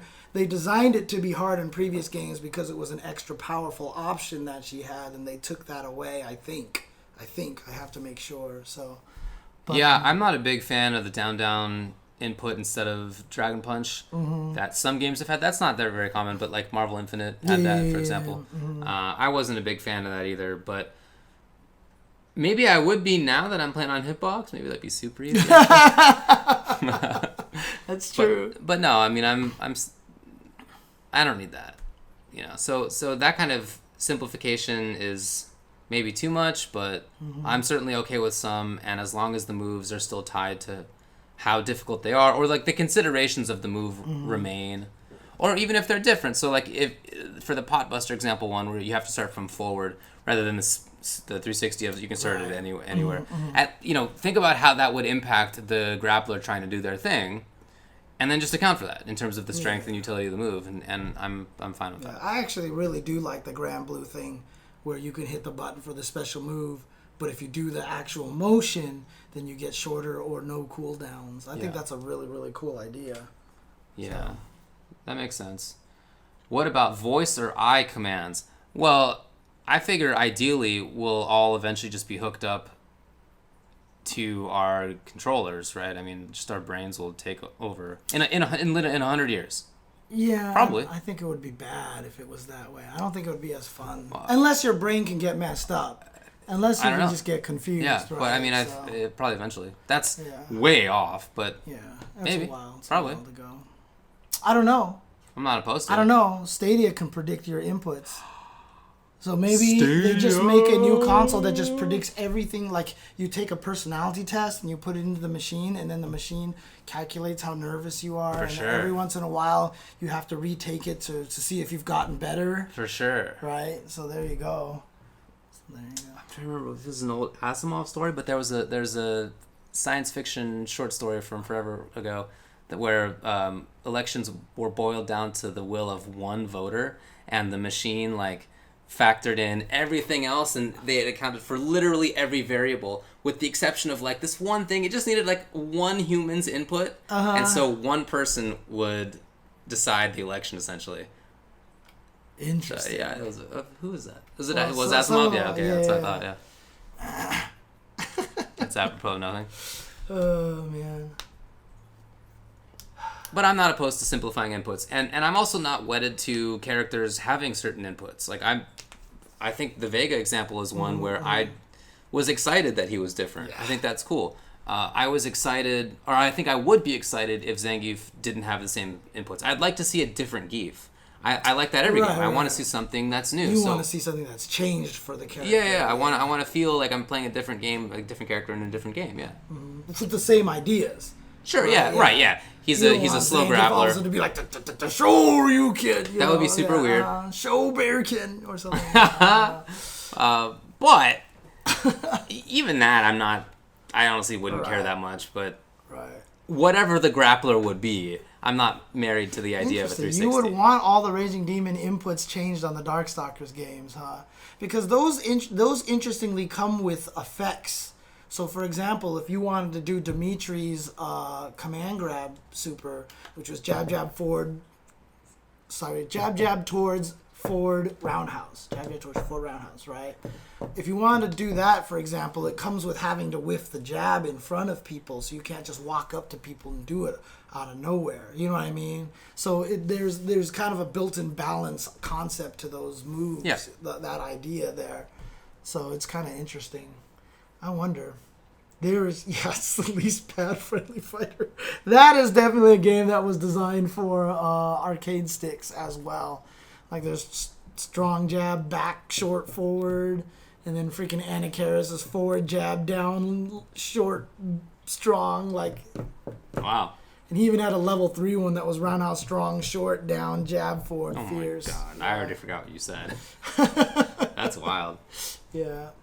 Well, they didn't bring those back for a pretty good reason. Yeah. Well, I mean, they were in the last game. They were. No, I mean that they haven't. Other than Raging Demon, that hasn't existed for 20 years. Right, exactly. Yeah, that's true. You can also simplify all of your attacks to 2 total buttons, and then make a game called Footsies, and buy the hoodie for it because it's very soft. Which I did. Yes.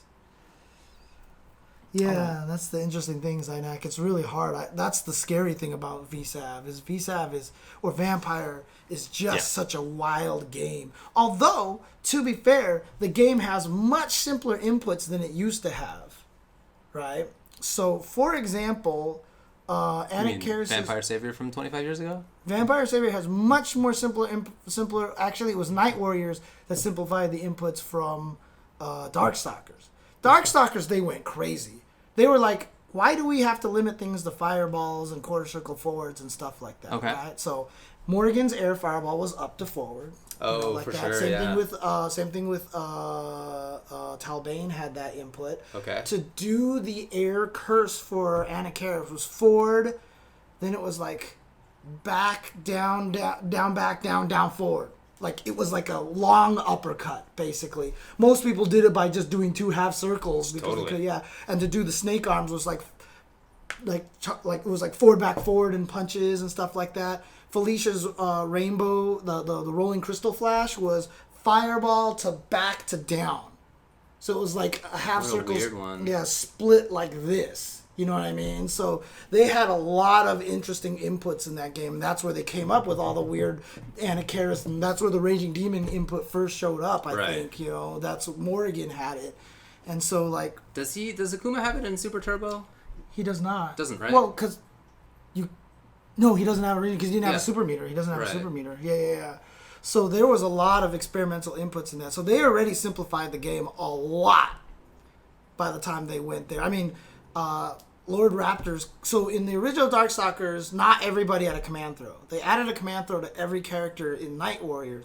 Lord Raptor was one of the only guys with a command throw, and his was Tiger Knee. Mm-hmm. He had a Tiger Knee. Old school punch. Tiger Knee. Yeah, down, forward, up to up, forward, plus Yeah. punch. And he had that command grab. Yeah. Which was awesome because he flings you up into the air, so it felt good. Oh, that's pretty cool. cool. It matched the motion, so Okay. it felt like you were doing it. So That's that pretty was cool. actually kind of cool. Yeah, people really boiled down the inputs, don't you think? I mean, it's basically quarter circles, half circles. Even 360 is very rare. DPs now. are rare. DPs getting are rarer and rarer. Yeah. Mortal Kombat's always had its own thing. Right. You know? So it's interesting. I mean, even like, God, what was it? Was Felicia's Delta kick just backwards uppercut, or was it something different? I swear it was something different. No idea. Yeah, eventually it got changed to forward uppercut because every move that was a guard reversal in Vampire Saver got turned into an uppercut. Because before in Night Warriors, they just assigned a special move to be your guard reversal. Okay. But then some people that had quarter circle backs and quarter circle forwards clearly could guard reversal a lot faster. Like just hold down back, block the guard reversal. Or if you were like Raptor or Victor, you just did spin kick whenever someone jumped at you, block, hit the button, and then you would come out with your guard reversal. So they changed everyone to uppercut. Yeah. Tiger Knee died. Tiger Knee motion died because nobody could do it. Yeah. It was hard. It just wasn't very well done. Alrighty. Okay. Esports sitcoms. God. What do you think?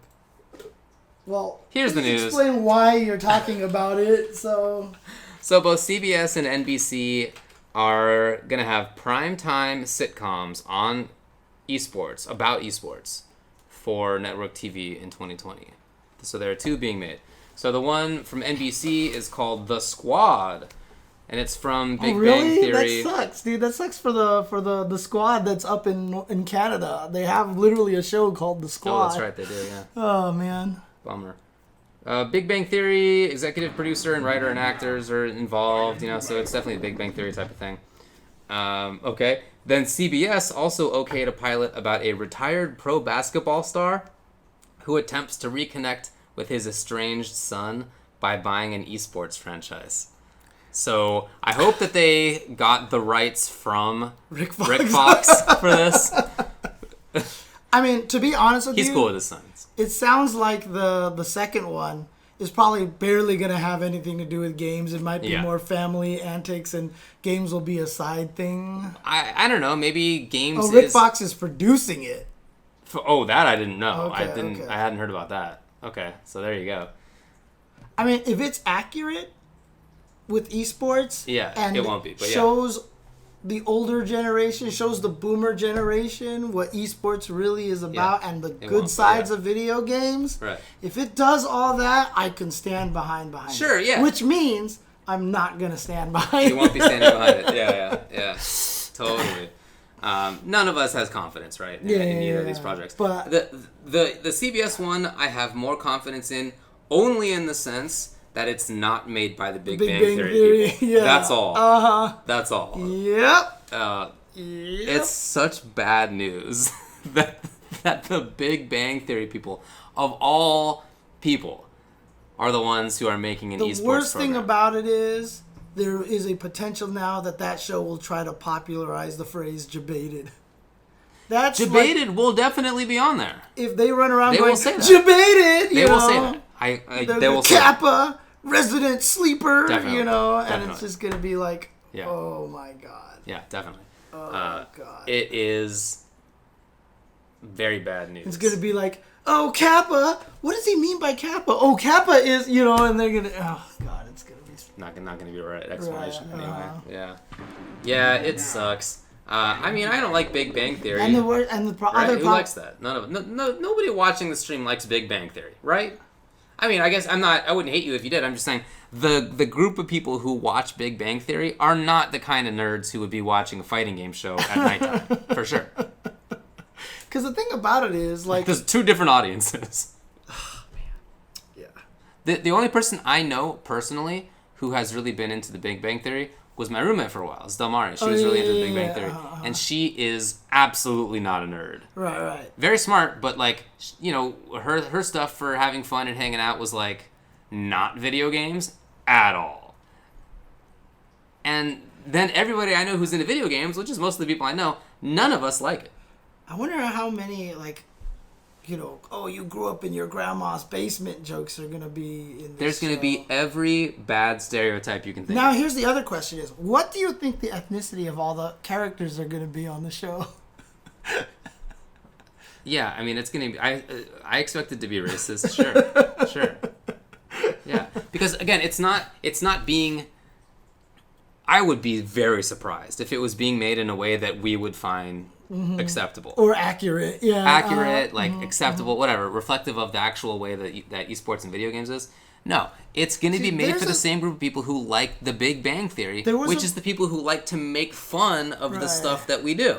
There was a show about it wasn't the IT crowd, but there was like another show with like programmers that was on Amazon.com, and like it was on Amazon Prime Video, right? It was a show on Amazon Prime. Okay. It was about programmers or whatever, and there was no Asian in that show. Really? Yeah. What was it, like white Indian? I think so. I think Really? it was something like that. Yeah. Mm-hmm. Okay. So, you know, I'm not holding out hope for the Asians on the show. If there are Asian people in there, it's going to be because the American team has to go up against the evil Koreans or Chinese. This is going to happen, James. I just want you to just deal with it now so that when the news actually comes out of it happening, you can be better prepared. We will destroy you in-game! Their accents will be racist for sure. And then after they beat them, they'll be like, we have lost honor in our country. We cannot return home into our country. Please throw a match against us so that we can come and return home. We must see our family again. Yes. That is definitely an episode, yeah. In the US one... Right, yeah, for sure. In the US when we say Asian, we mean East Asian. I know that in the UK, Asian means South Asian. That's all. It's a little different. But yeah, it will have all the bad stereotypes, just in the way that one of the most popular TV shows of our times, Big Bang Theory, is full of stereotypes. Yeah. It's built on stereotypes. You got the worst Jewish stereotype in modern culture. You got the stereotype of the guy who has Asperger's, and it's hilarious, I guess. Right? I mean, that's really true? No, they don't say that he has Asperger's. But obviously his... Like, it's clear he has Asperger's, right? Right. It's like obviously on the spectrum in some way, and that's the joke. Right. Is that he's you got Indian guy. Yeah, you got the Indian guy who is such a nerd that he can't talk to girls at all. He's like literally incapable of it. It's bad. And then the only like semi-relatable character, the one who approaches it, is the white guy. Yeah.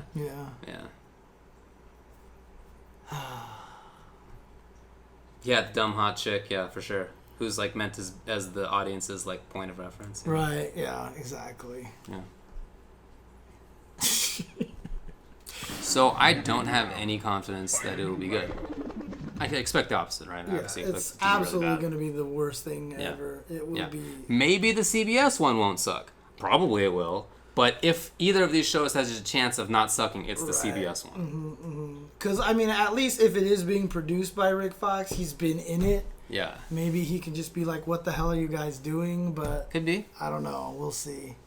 Yeah, and that's the hardest thing. It's like, why wouldn't they make it like Big Bang Theory? Big Bang Theory is like one of the most popular shows on TV. Totally. Right? So it's absolutely... It's clearly a winner. Yeah. Financially. We should, dude. So I mean, Boats of Justice about like esports is bad business. We really should talk about like that Mark Cuban video. I have that on here. Oh, you have that on there. Nice. Okay. All right. Anyway, it sucks. In conclusion, 5-5 matchup. Esports sitcoms. Good or not? Okay. Nah.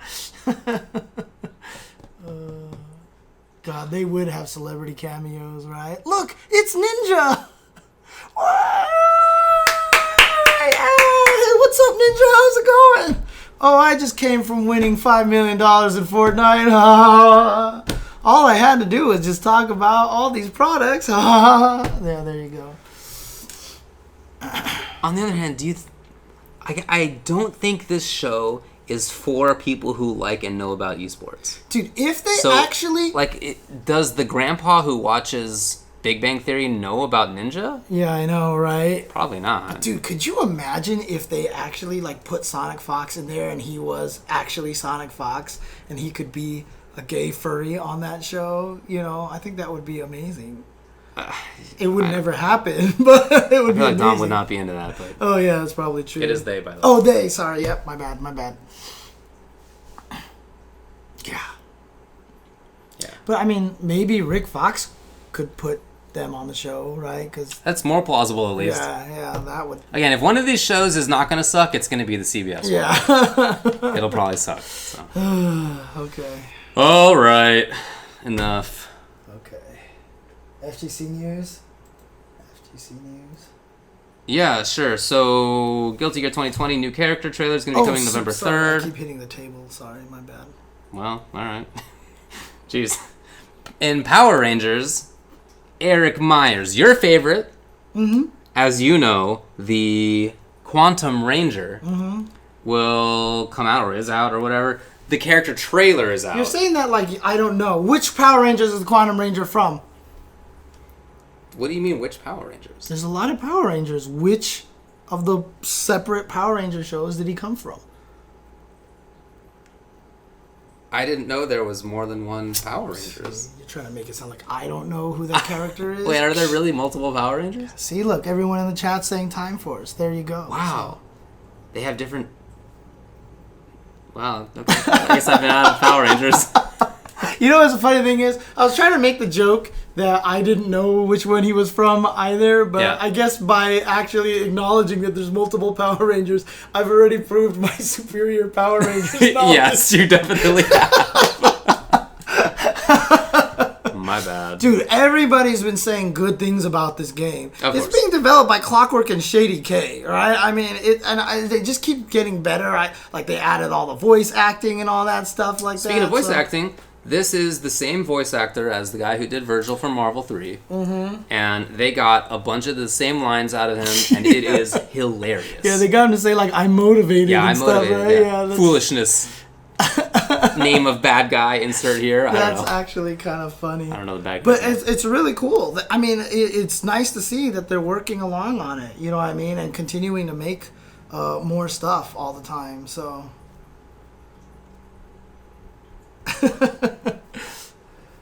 I can pound the table if I yell objection. I have to go. That's how I do it. Or Phoenix Star going. Yeah. Foolishness. Name of character. Foolishness. He does have kind of a cable gun looking animation. Oh yeah, that's funny. He has some moves that are clearly inspired by other characters as well, but I think he looks cool. Oh, he actually played the Ranger in the actual TV show as well. Oh, no way. Oh, that's cool. I didn't know that. That's really, really cool. Okay. Cool. Okay. No, trust me, Clockwork and Shady K would make sure it's not as good as Cable's gun. Right, yeah. They know. Oh, man, that's funny. Okay. Yeah, but again... I haven't been keeping up with it. I have it on the Switch. I haven't bought any of the season passes or anything like that, right? I mean, I would buy the Frame Data DLC when it comes out for that. But, because it's definitely worth it. I would pay $4 because it's free. So, you know. And, it's a weird sentence. But, I mean, like I said, I've heard nothing but good things about it. Yeah. And everybody keeps playing it, and every time I see people talk about it, they're just like, "Oh my god, this game's so fun." Yeah, so that's cool. Definitely check that out when you get the chance. If you don't already have it, make sure you definitely check it out. So. All right, let's talk about a couple other things. So, did you see the interview with Ono at EGX? No, I did not. It was actually very interesting, I thought. Okay, so okay. At EGX, this is already a week or so ago. I mean, it was before last week's episode. I just hadn't watched it by that point, but it was by Eurogamer's Martin Robinson. Okay. And Ono had there was like a lot of interesting history and takes and stuff. So I recommend checking it out if you ever have time. But any examples? Sure, yeah, I jotted some of the stuff down. So Ono said, sorry. Not a good start. Hang on a second. Not related.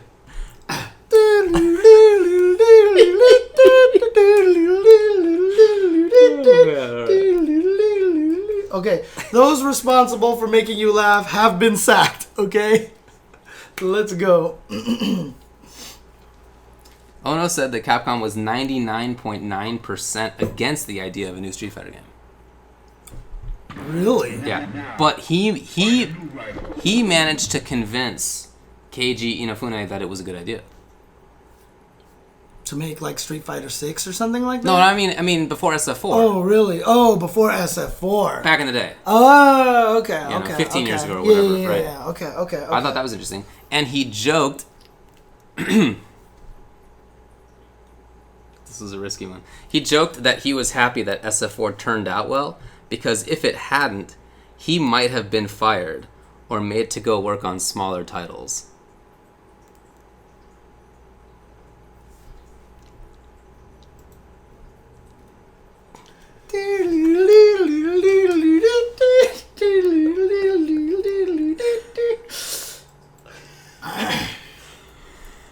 What else was in that interview? Yep. Ono said that he had the idea of wanting to turn Street Fighter into a turn-based game, but he was denied. Yeah, right. Yeah. So like, as in. Oh, like in Tekken style. No. Like a not fighting game. Oh. Like a turn-based strategy game. Someone tried to turn it into one? He pitched that idea. Oh, okay. According to him. Okay. And obviously that didn't work out. But I'm sure he had plenty of other great ideas.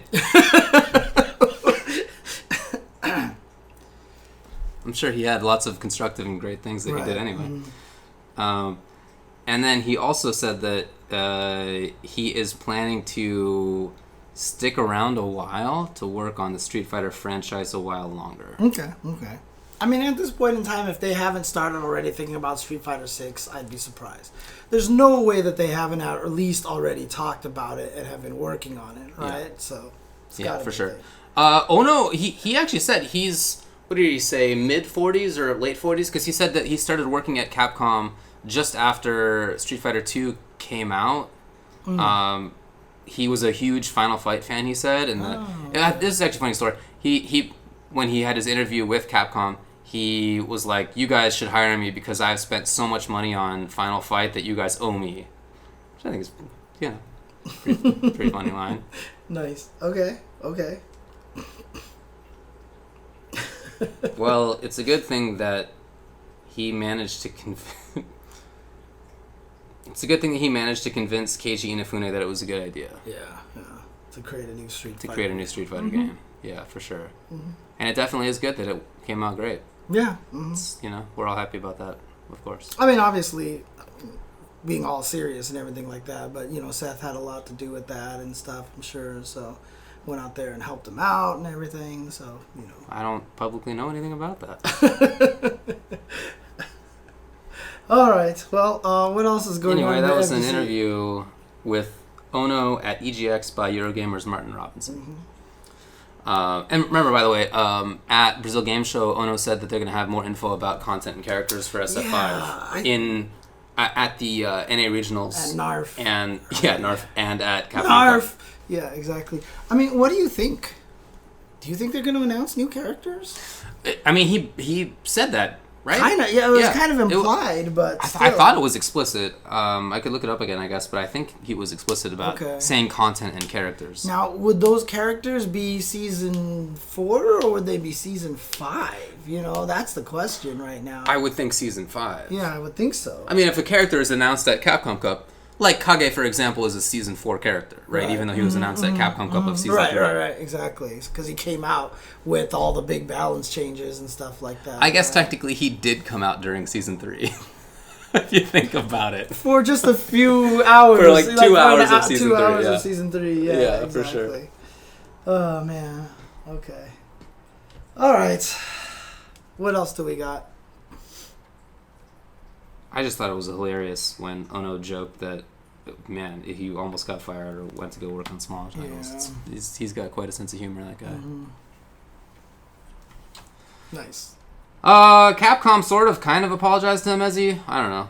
Did they? Kind of. Here's the tweet. Oh, I didn't even know that. I didn't even see this. Yeah, this was, I think, last Tuesday or something. Okay, so we didn't have it on last show, but... in a response to a Capcom Fighters tweet that was about ticketing at Capcom Cup, Emezie asked if there are assigned seats for VIP passes, or is that just how the ticket page works? Is it really first come or first served last year? Mm-hmm. And then Capcom Fighters tweets, "Hi Emezie, VIPs have special reserved seating separate from general attendance. We've also refunded your VIP ticket as an apology for SFL. So please don't be alarmed when you see the money come back. Thank you for your support." Okay.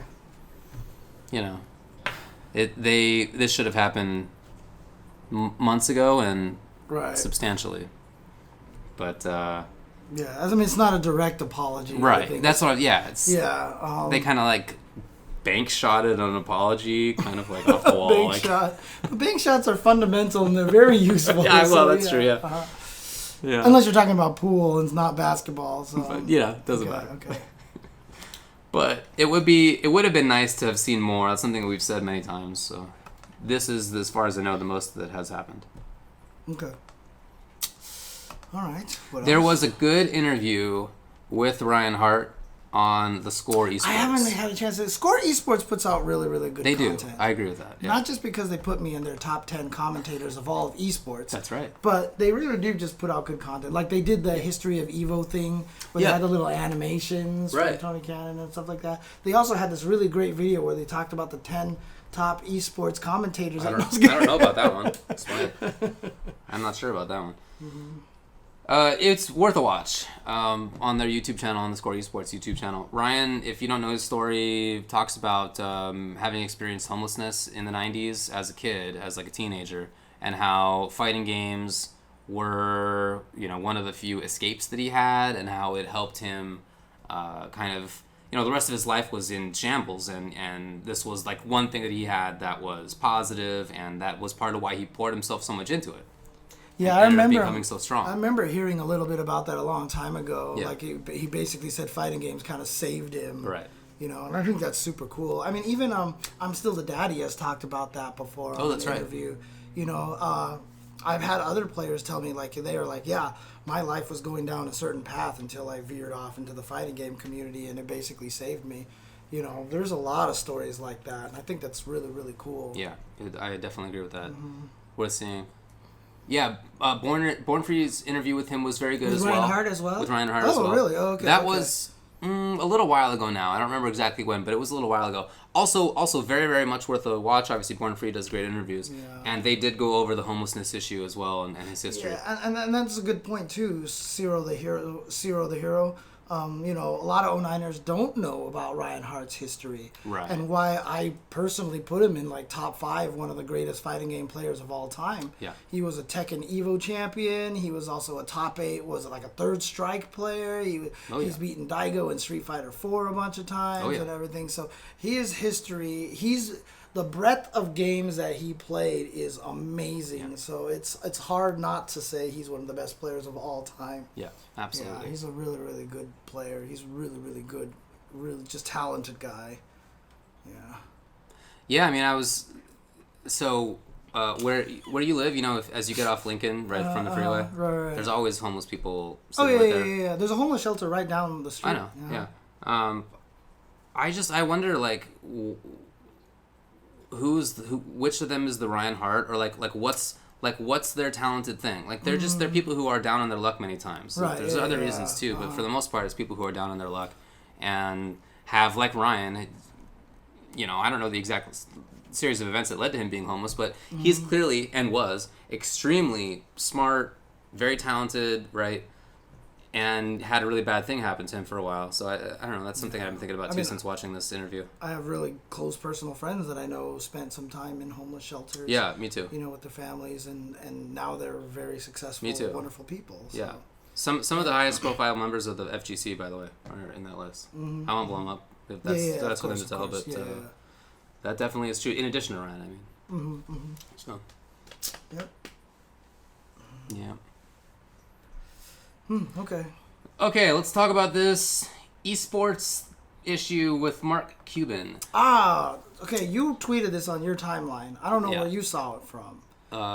Slasher retweeted it. Oh, okay. But when I watched it, I was just like... It's short. Do you want to put it up? Are we allowed to? Do you think we're going to get copyright infringed? I mean, I could always put the screen, the scene deleted thing on there again. Okay. It's 2 minutes. It's 2 minutes. Do you want to put it on there? Yeah, sure. Okay. Let's see here. Mark Cuban said. That's right, he said. Okay, guys, hang on a second. Let's get a little. Okay. Hey, buddy. Hi. Back to over here. Oh yeah, that's a mega cheek scratch right there. That's what you call that. He loves it. Here you go, guys. So Christine Lay, I guess. That's right. Is interviewing him. Correct. This was on Fox Sports 1. Heard that you said that you would not buy a League of Legends team last year because of player overload. Yeah. Let me know how the volume is, guys. Absolutely. I think it's done. Yeah. I mean, you know what the meta is, right? And so they change everything all the time. Oh no. Whether it's Overwatch, whether it's League of Legends, Fortnite, for that matter, it's not really an esport. Okay, hang on a second. Let's start this again. I'm going to turn it up quite a bit. Here we go. Because of player overload. Yeah. So, do you still? Sorry, she said you wouldn't buy an esports League of Legends team because of player overload. Rewind it. It won't go. Like, it kept popping back. Okay. I heard that you said that you would not buy a League of Legends team last year because of player overload. Yeah. Do you still think that? Yeah, absolutely. I think it's done. Yeah, I mean, you know what the meta is, right? And so they change everything all the time, whether it's Overwatch, whether it's League of Legends, Fortnite, for that matter. It's not really an esport, but still, when it's a 5 person team and the meta changes every 90, 120 days, it's like a whole new game. And so you have to, it's so competitive and it's so mentally and physically straining that it's brutal. So that's part one. Part two is the economics. I think a lot of people who bought into teams, not the esports themselves, had no idea how bad a business it was. No idea. Sure. In aggregate, it's a good business. Is it growing? Yes. But domestically here in the United States, it's an awful business. And owning a team is an awful business. And so I think you're seeing a lot of consolidation as people get out and try to sell. You see a lot of people trying to raise more money. You see the valuations coming down, and I think a lot of people who bought in didn't recognize the difference between a stream and viewer in Europe, in Asia, versus a stream and a viewer here. I mean, you read Esports Observer and you see all the Twitch numbers and everything, and you see the aggregate hours. And what was it? Even with Overwatch League, 300-some thousand maximum global viewers. I forget the exact number. Mm-hmm. That's not a huge number. So where's the money at? You're an expert in this.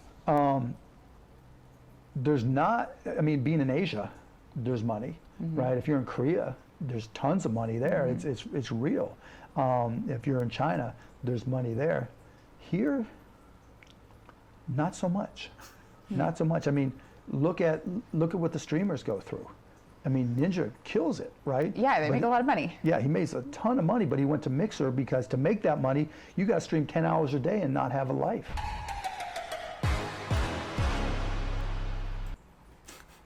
I mean, He has clearly done his homework on it. yeah. I mean, everybody in the chat is even saying like, wait, this guy is like well knowledged on this Yeah, situation. he really He's looked into it. definitely looked into it. Yeah. And he knows. And he looked into it much more than people who I've talked with in esports who have bought teams. You know, sometimes in the course of like being a lawyer in esports, I meet people who own teams or whatever who are involved with it in whatever way, and they clearly didn't do the research. Yeah. And yet they've spent a lot of money to be involved. He put in a lot of research, obviously. I mean, down to the point where he's talking about the meta Yeah, I know, in League, right? And how fast it and how often it changes. Yeah. He And he clearly did the was even research. like blah blah blah and Fortnite. Well, Fortnite's not really an esport. Like he even understands that Yeah, for too. sure. I mean, it's funny too because it kind of makes me feel good because I always remembered back in 2008, 2009, 2010 when EVA was blowing up a little bit. I always said like the guy that we need to get to notice us is Mark Cuban. Like back then I was like Mark Cuban's the guy we got to get to notice us because he's probably would be smart about this whole thing. I actually feel weirdly vindicated hearing him talk about it like this, you know, saying stuff like that, but he's so right about a lot of it. He's so right. And this is kind of thing like it's weird because a lot of times when I do go to the Latin American countries, you know, they're always like, "Oh, the esports in America is blowing up. It's great." And I'm like, "It's not." Right? Like Well, I mean, it kind of is, right? It's a mix. It's true that there is a lot of money that has flown into esports. yeah. That's definitely true. To buy a Call of Duty League team is like $30 million. Overwatch was something similar. League of Legends spots were the same. Yeah, Echo Fox's LCS spot was just sold for like $33 million, I think it was. It was something like that. Jesus. So there clearly is. The question was, and I think he thinks so, and we definitely do, does that reflect real value or is that a bubble? Are people sticking in that money because it's going to be long term for real, or are they hoping that it will be, or they've been misled to think that it will be? Right. So there definitely is a lot of money. It's just how long will there be a lot of money? Like, will that money actually pay out in any way? You know, I mean, I know when MLG was sold to Activision, most of that money was just to go to pay the huge amount of debt that they owed. They right? had huge debts. Yeah. Like MLG was there for years, and money was being poured into that all over the place. And when Activision bought it, they just had to be like, dump all this money into it. It was, you know, the amount of debt that they built up. So, you know, the one nice thing about something like the FGC and why I'm so proud of the FGC and supportive is we built a lot of this stuff ourselves, right? Yeah. I mean, I don't think anybody in the FGC is billions of dollars in debt. You know what I mean? Like, I don't think so. we've been able to run all these events at a point where most people could make most of their money back. You know what I mean? Obviously, a lot of tournaments are losing money, but still. Yeah, I would say the biggest exception to that is the teams. Yeah. The teams are not making much money. Some are, to be fair.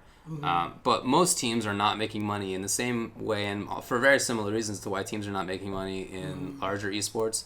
It's really hard to capitalize on individual players in ways that make money, and teams last for very short periods of time. Yeah. And the stint of a player on a team is super short. There are some examples of players sticking with teams for years and years. That definitely does exist, but it is the small exception.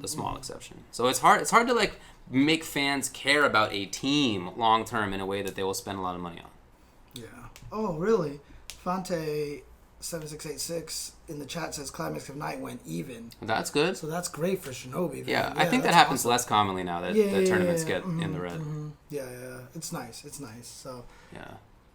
Look, we're all worried about money laundering, all right? Like, money laundering has been the allegation for lots of esports stuff going on most of a decade. Yeah. I remember when, like, Azubu.tv was starting, and everybody I knew a lot of people who worked for it, everybody thought it was money laundering. The people who worked there were like, I don't know if this is real. Oh, jeez. That stuff's been going on forever. I just read an article earlier today that was about how the Call of Duty microtransactions. Was it one? Call of Duty? Or I think it was Counter-Strike. Oh, was it CSGO? Okay, yeah. Yeah, microtransactions in there were basically money laundering. Almost all of them were, and so they had to make changes to the ecosystem. Yeah, okay, it was CSGO. Yeah. Okay. Yeah, it's crazy. It's crazy, dude. And that stuff looks like it means that there's a lot of money, but not really, right? Not really. Yeah. So shout out to Mark Cuban for doing the research. I every time we talk about this, I want to make it clear that like I hope that esports will be big. I hope it's not a bubble. I just think it is. Yeah, but yeah, I yeah, hope yeah. that I'm not right about that, of Yeah, course. yeah. I mean, there's a difference between, you know, what you want and what you think will happen. Of course, yeah. No, Right? and in the long term future, I definitely expect esports to be real. Absolutely. Once the market correction, you called it, right? Market correction happens, I would expect. But I mean, you know, talking about decades from now, I definitely think that esports will be real. I mean, maybe not in Los Angeles, which will have been destroyed in the Great Fire of 2038, but you know, maybe in other cities. I don't know. Maybe the Gorillas Stadium can help keep it cordoned off. Oh, the Gorillas, God. But yeah, I've always been saying this, right? I've always been kind of in this viewpoint. It's kind of why I was untrustful of MLG in the first place, because I had heard through the grapevine all those years ago that they were super in debt. Right. You know, and it's like, why do you want to be a part of this? You know what I mean? This is not what you want to do. This is not what you want to jump behind, because when you have that kind of rope around your neck, you're not going to do what's best for the community for sure. You're going to do what's best for the dollar, for the capital investments, right? The venture capitalists, I'm sorry. Yeah. You know, whereas, you know, a lot of these tournaments, the Hado, Jabali, sort of, you know, Tom and Tony Cannon, Wizard, and everybody, they can do a lot of things for the community. I know a lot of people don't like the stuff that Evo does, but they do put in a lot of, like, very, very... They give a lot of games chances and stuff. Yeah. So, but I feel like I like the way the fighting game is going.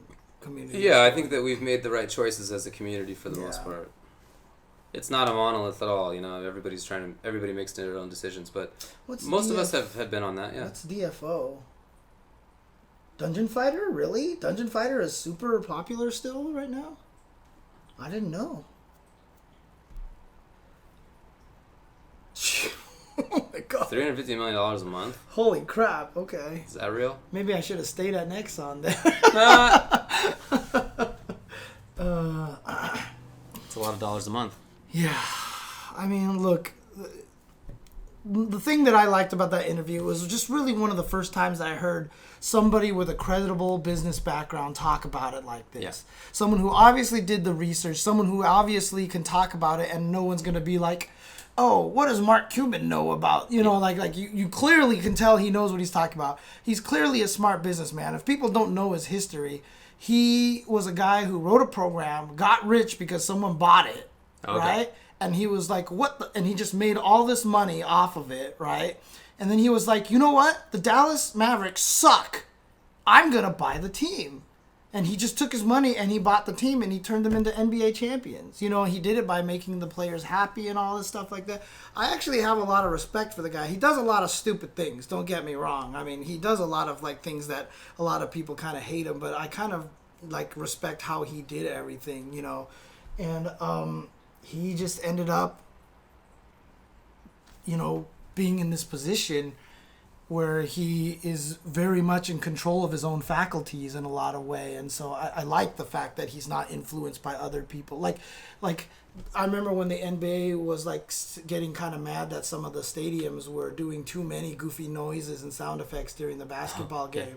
So Mark Cuban had one game where they just turned them all off, and it was like weird.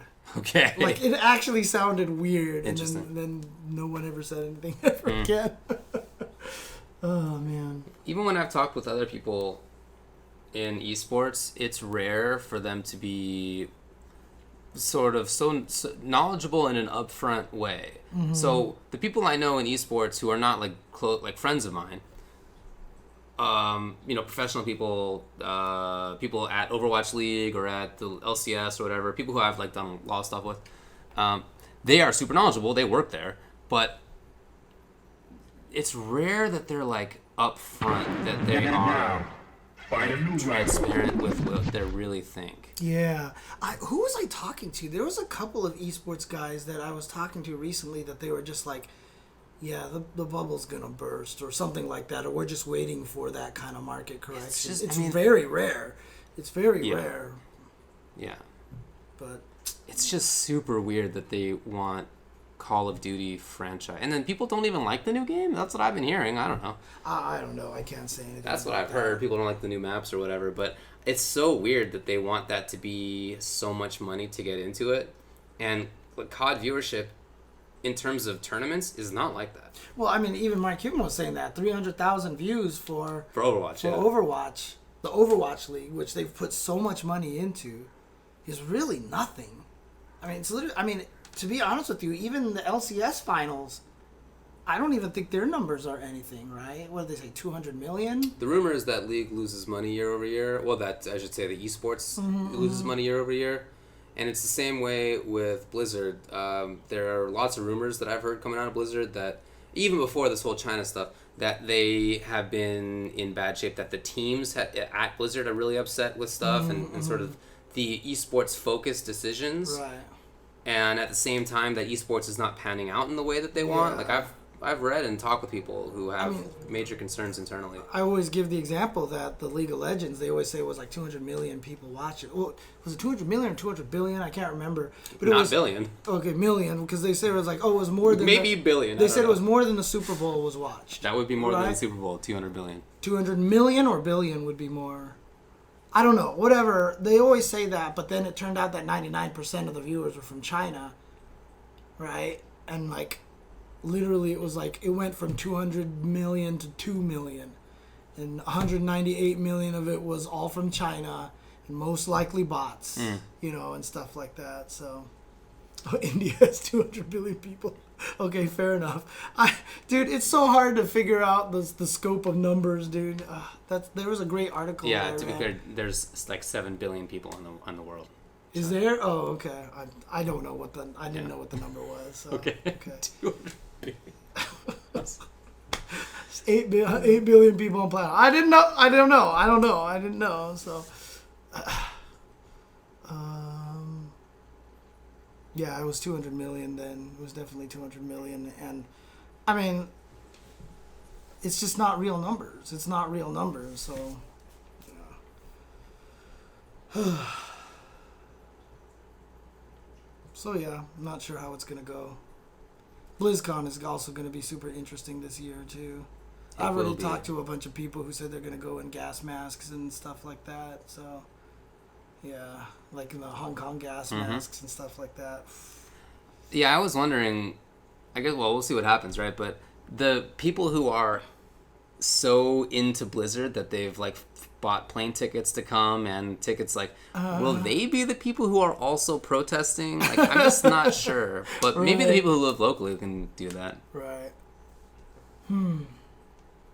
I'm not going. I've never been to BlizzCon, even though, I don't know, it's like down the street, you know, geographically. Is it? I was in San Diego, right? It's in Irvine. It's in Irvine, yeah. I mean, for us, Irvine is a couple hours, you know? Yeah. For everybody that's else on far Earth, for a lot of people. 2 hours is far for a lot we of could people. easily go. Yeah, I know. That's all. We could easily go. But it's also very expensive for a ticket and to we go could there. definitely esports our way in. You feel like it? People have offered me tickets. And Really? I've never had anyone offer me tickets, so... I don't know, maybe somebody has. I can't remember. If they did, I probably would have been like, whatever. So, yeah.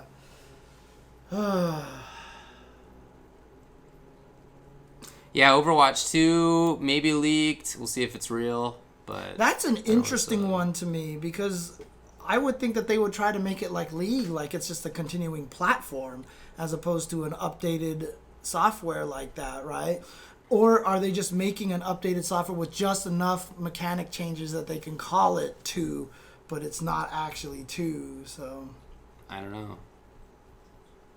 Yeah, I don't know if it's real, but that was a rumor anyway. No, that's not true. I did not play... Oh, I did play Justice League on the Super Nintendo a little bit, but I did play Lost Vikings, and Lost Vikings was an amazing game. Amazing game. Amazing game. Did Blizzard make that Justice League fighting game on the Super Nintendo? Mm-hmm. God, I can't even remember.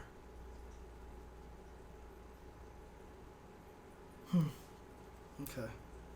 Oh, yeah, the COD League team names are great. Oh, I don't remember them now. Let's see if I can do a quick Google for this. Was Rock and Roll Racing a Blizzard game as well? I think so. Okay. Dang, I didn't even remember that. Lost Vikings is amazing. Yeah, for sure. All right, here's the name. Oh, okay. These are so great. Okay, Atlanta FaZe. Now, here's some extra lore. So FaZe Clan is a major team in Yes. COD, right? Mm-hmm. Well, they decided not to join the Call of Duty League because it was just too expensive. So not in there. And then they went and named a team Atlanta FaZe. Is that allowed? I don't know. I mean, there's probably some agreement where like they've licensed the name. F-A-Z-E? They're not idiots. Yeah, Right, it's all okay, F-A-Z-E. okay. Yeah. So I imagine that like there's a license there, but if not, then they're gonna get sued instantly. So we'll see. Probably licensed. Right. Optic Los Angeles. That's being Team a Optic, right? Yeah. Yeah. Okay. Okay. Seattle Surge. Okay. Chicago Huntsman. Not Huntsmen. Huntsman. Huntsman. It's the singular Huntsman? One Huntsman. Okay, Yep. okay. Minnesota Rocker. ROKKR. It's getting good. Okay, so like that makes me think of when they made the company that made the DDR clones was called Roxor Games, and I used to make fun of them all the time for that, and now we have an official team named Rocker. Well, these are rumors. This is a leaked list. We'll see if it's right. Okay. This could just be someone It could be, but messing probably with not. people, But yeah, could be. uh-huh. Dallas Empire. Okay. Inoffensive, I guess. The Los Angeles Guerrillas. Yeah, that one was the Guerrillas. Yeah, as in like war fighters. Paris Legion. The London Royal Ravens. The Florida Mutineers. The New York Subliners. I don't know. And then the Toronto Ultra. There's like a lot that's terrible about this.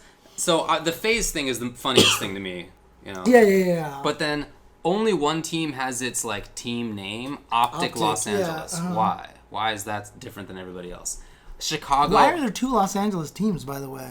I don't know. That's how it is in Overwatch as well. I guess so. Why is it singular Huntsman?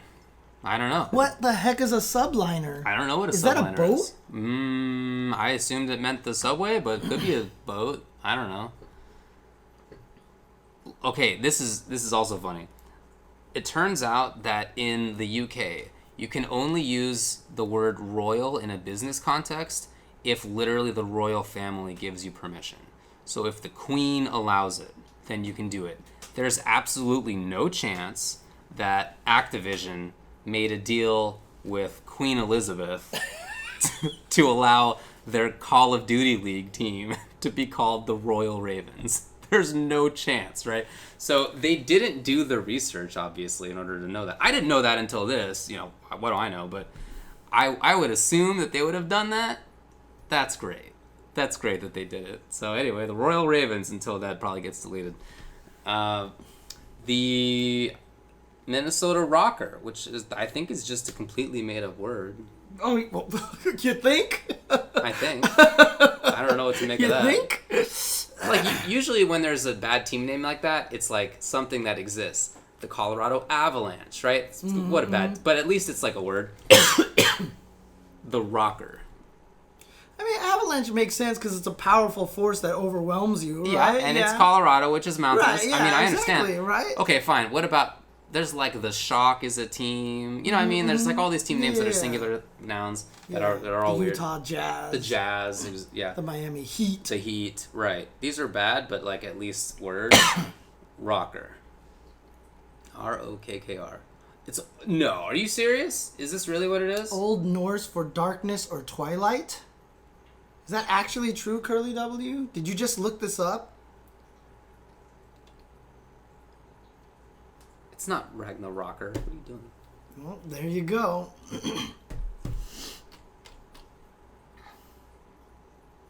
Okay. It's a thing. Yeah, the Lakers were named the Lakers because they were first in Minneapolis. Yeah. Land of 1,000 lakes, so they were the Los Angeles Lakers. Well, I guess that maybe the fact that there's a lot of immigration from Northern Europe into Minnesota is the reason for that? There's like a lot of people from Norway and Sweden. For the rocker? I mean, like the people who immigrated from Europe into Minnesota maybe have heritage. That's why it's the Minnesota Vikings. Right. Okay. Maybe. I don't know. I'm just spitballing. Well, there you anyway, go. It's all terrible. Then if that's the case, then at least there's some history behind it, and I don't mind it as much anymore. So, I mean, if it's What's rocker, your favorite? Oh, which was my favorite? Yeah. They all went for that, like that singular noun thing instead of like the... Not the Florida Mutineers. Yeah, or my true. favorite, the Los Angeles War Criminals, or whatever. Cool. Thanks. And the Paris Legion is kind of cool. Do you think it should be like a French word? Legionnaire. Yeah, that's a Legionnaire. that exists. Yeah, I don't know. Okay.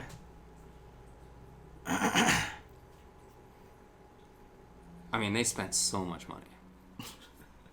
They spent so much money on these teams. And that's what they came up with.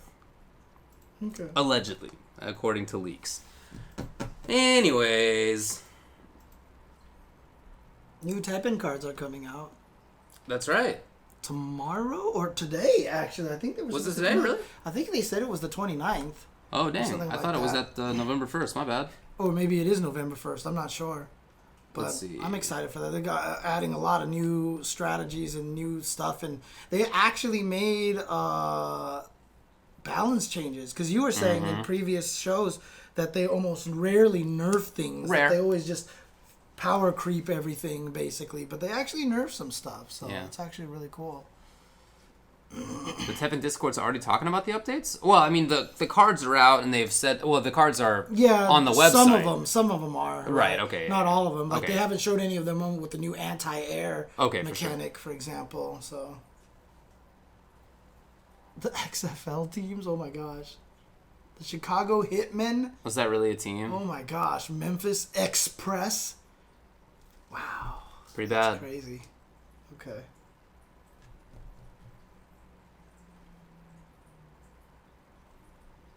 Oh, yeah, I'm looking forward to Nero coming out. Okay, so scheduled update, October 31st. Oh, October 31st. Gotcha. Okay. Yeah, I'm looking forward to that. I have had the game on my iPad instead of my phone, which means that I have not played it nearly as much as I think I'd like to. Okay, So today okay. I finally transferred the The account. account to my phone again, so I can just okay, play it more okay. easily. Yeah, I've been playing a bunch. I Don't know, yeah. log in that day? Why not log in that day? I don't know. I don't understand. But it seems like they've Alright. done a lot of cool things, and Yeah. some of the new strategies are going to be really, really interesting. Yeah. I'm really curious to see how that works. Growth sounds so, cool. Yeah. Okay. That's all. Anything else going on you want to chat about? Because that's all I got. Nothing else I can think of. This weekend is Canada Cup. Yes. We'll both be going to that. Yes. You will be there for the CPT. I will be going through Canada Cup. So I will be there to... I definitely want to go to Perfect Clear 645. Perfect Clear is a tournament announced for April next year. Okay. It is a tournament of nothing but puzzle games. Oh, cool. Yeah, so it's going to be like all these different versions of Tetris and like maybe Magical Drop, maybe. I don't know. I don't really? know if they announced the list of Okay. games there yet, but Wow, that's that's actually going to cool. be super cool. And I know I want to talk to the Classic Tetris World guys, see if they can turn it into a qualifier, for their event and totally. stuff like that. I definitely want to go. Canada Cup does have very low numbers, but that's also because a lot of people don't realize as well that traveling within Canada is very expensive. Yeah. The reason why he moved it to Toronto is because Toronto's bigger, there's a lot of people there, Yeah. so you get a lot more people coming in.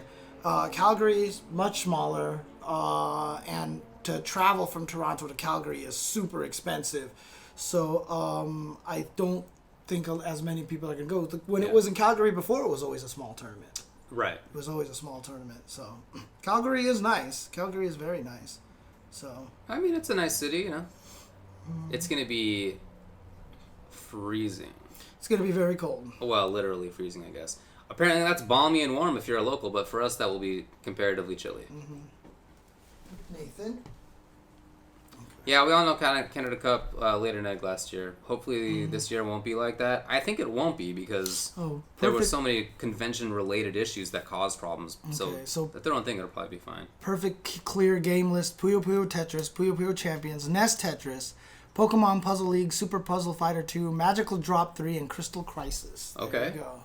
Crystal Crisis being the new puzzle fighter game. That Justin has talked about. Yeah. Ooh, they should just 8 degrees? Wow. It's shorts weather. What are you doing, Jasmine? Stop it. Alrighty. Well. Okay. All right. Have a good one, everybody. Hope you enjoy. Yes, and definitely tune in this weekend for cool fighting game action at Canada.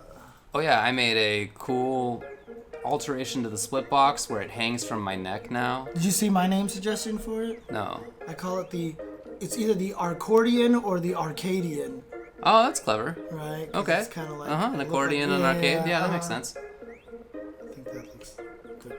I thought that was cool. That is cool. Okay. That's a good one. Can people hear the birds? People can hear the birds, right? Bird 'em. Yes, Yeah, I'm okay. playing standing up now. That's right. Yeah, it's very odd. But you just put the video on your Twitter? Did you put it on YouTube at all? I also put it on YouTube, but haven't put it live yet. Okay, so check his Twitter and you'll see it. So, okay. Later. Thanks, guys. Peace.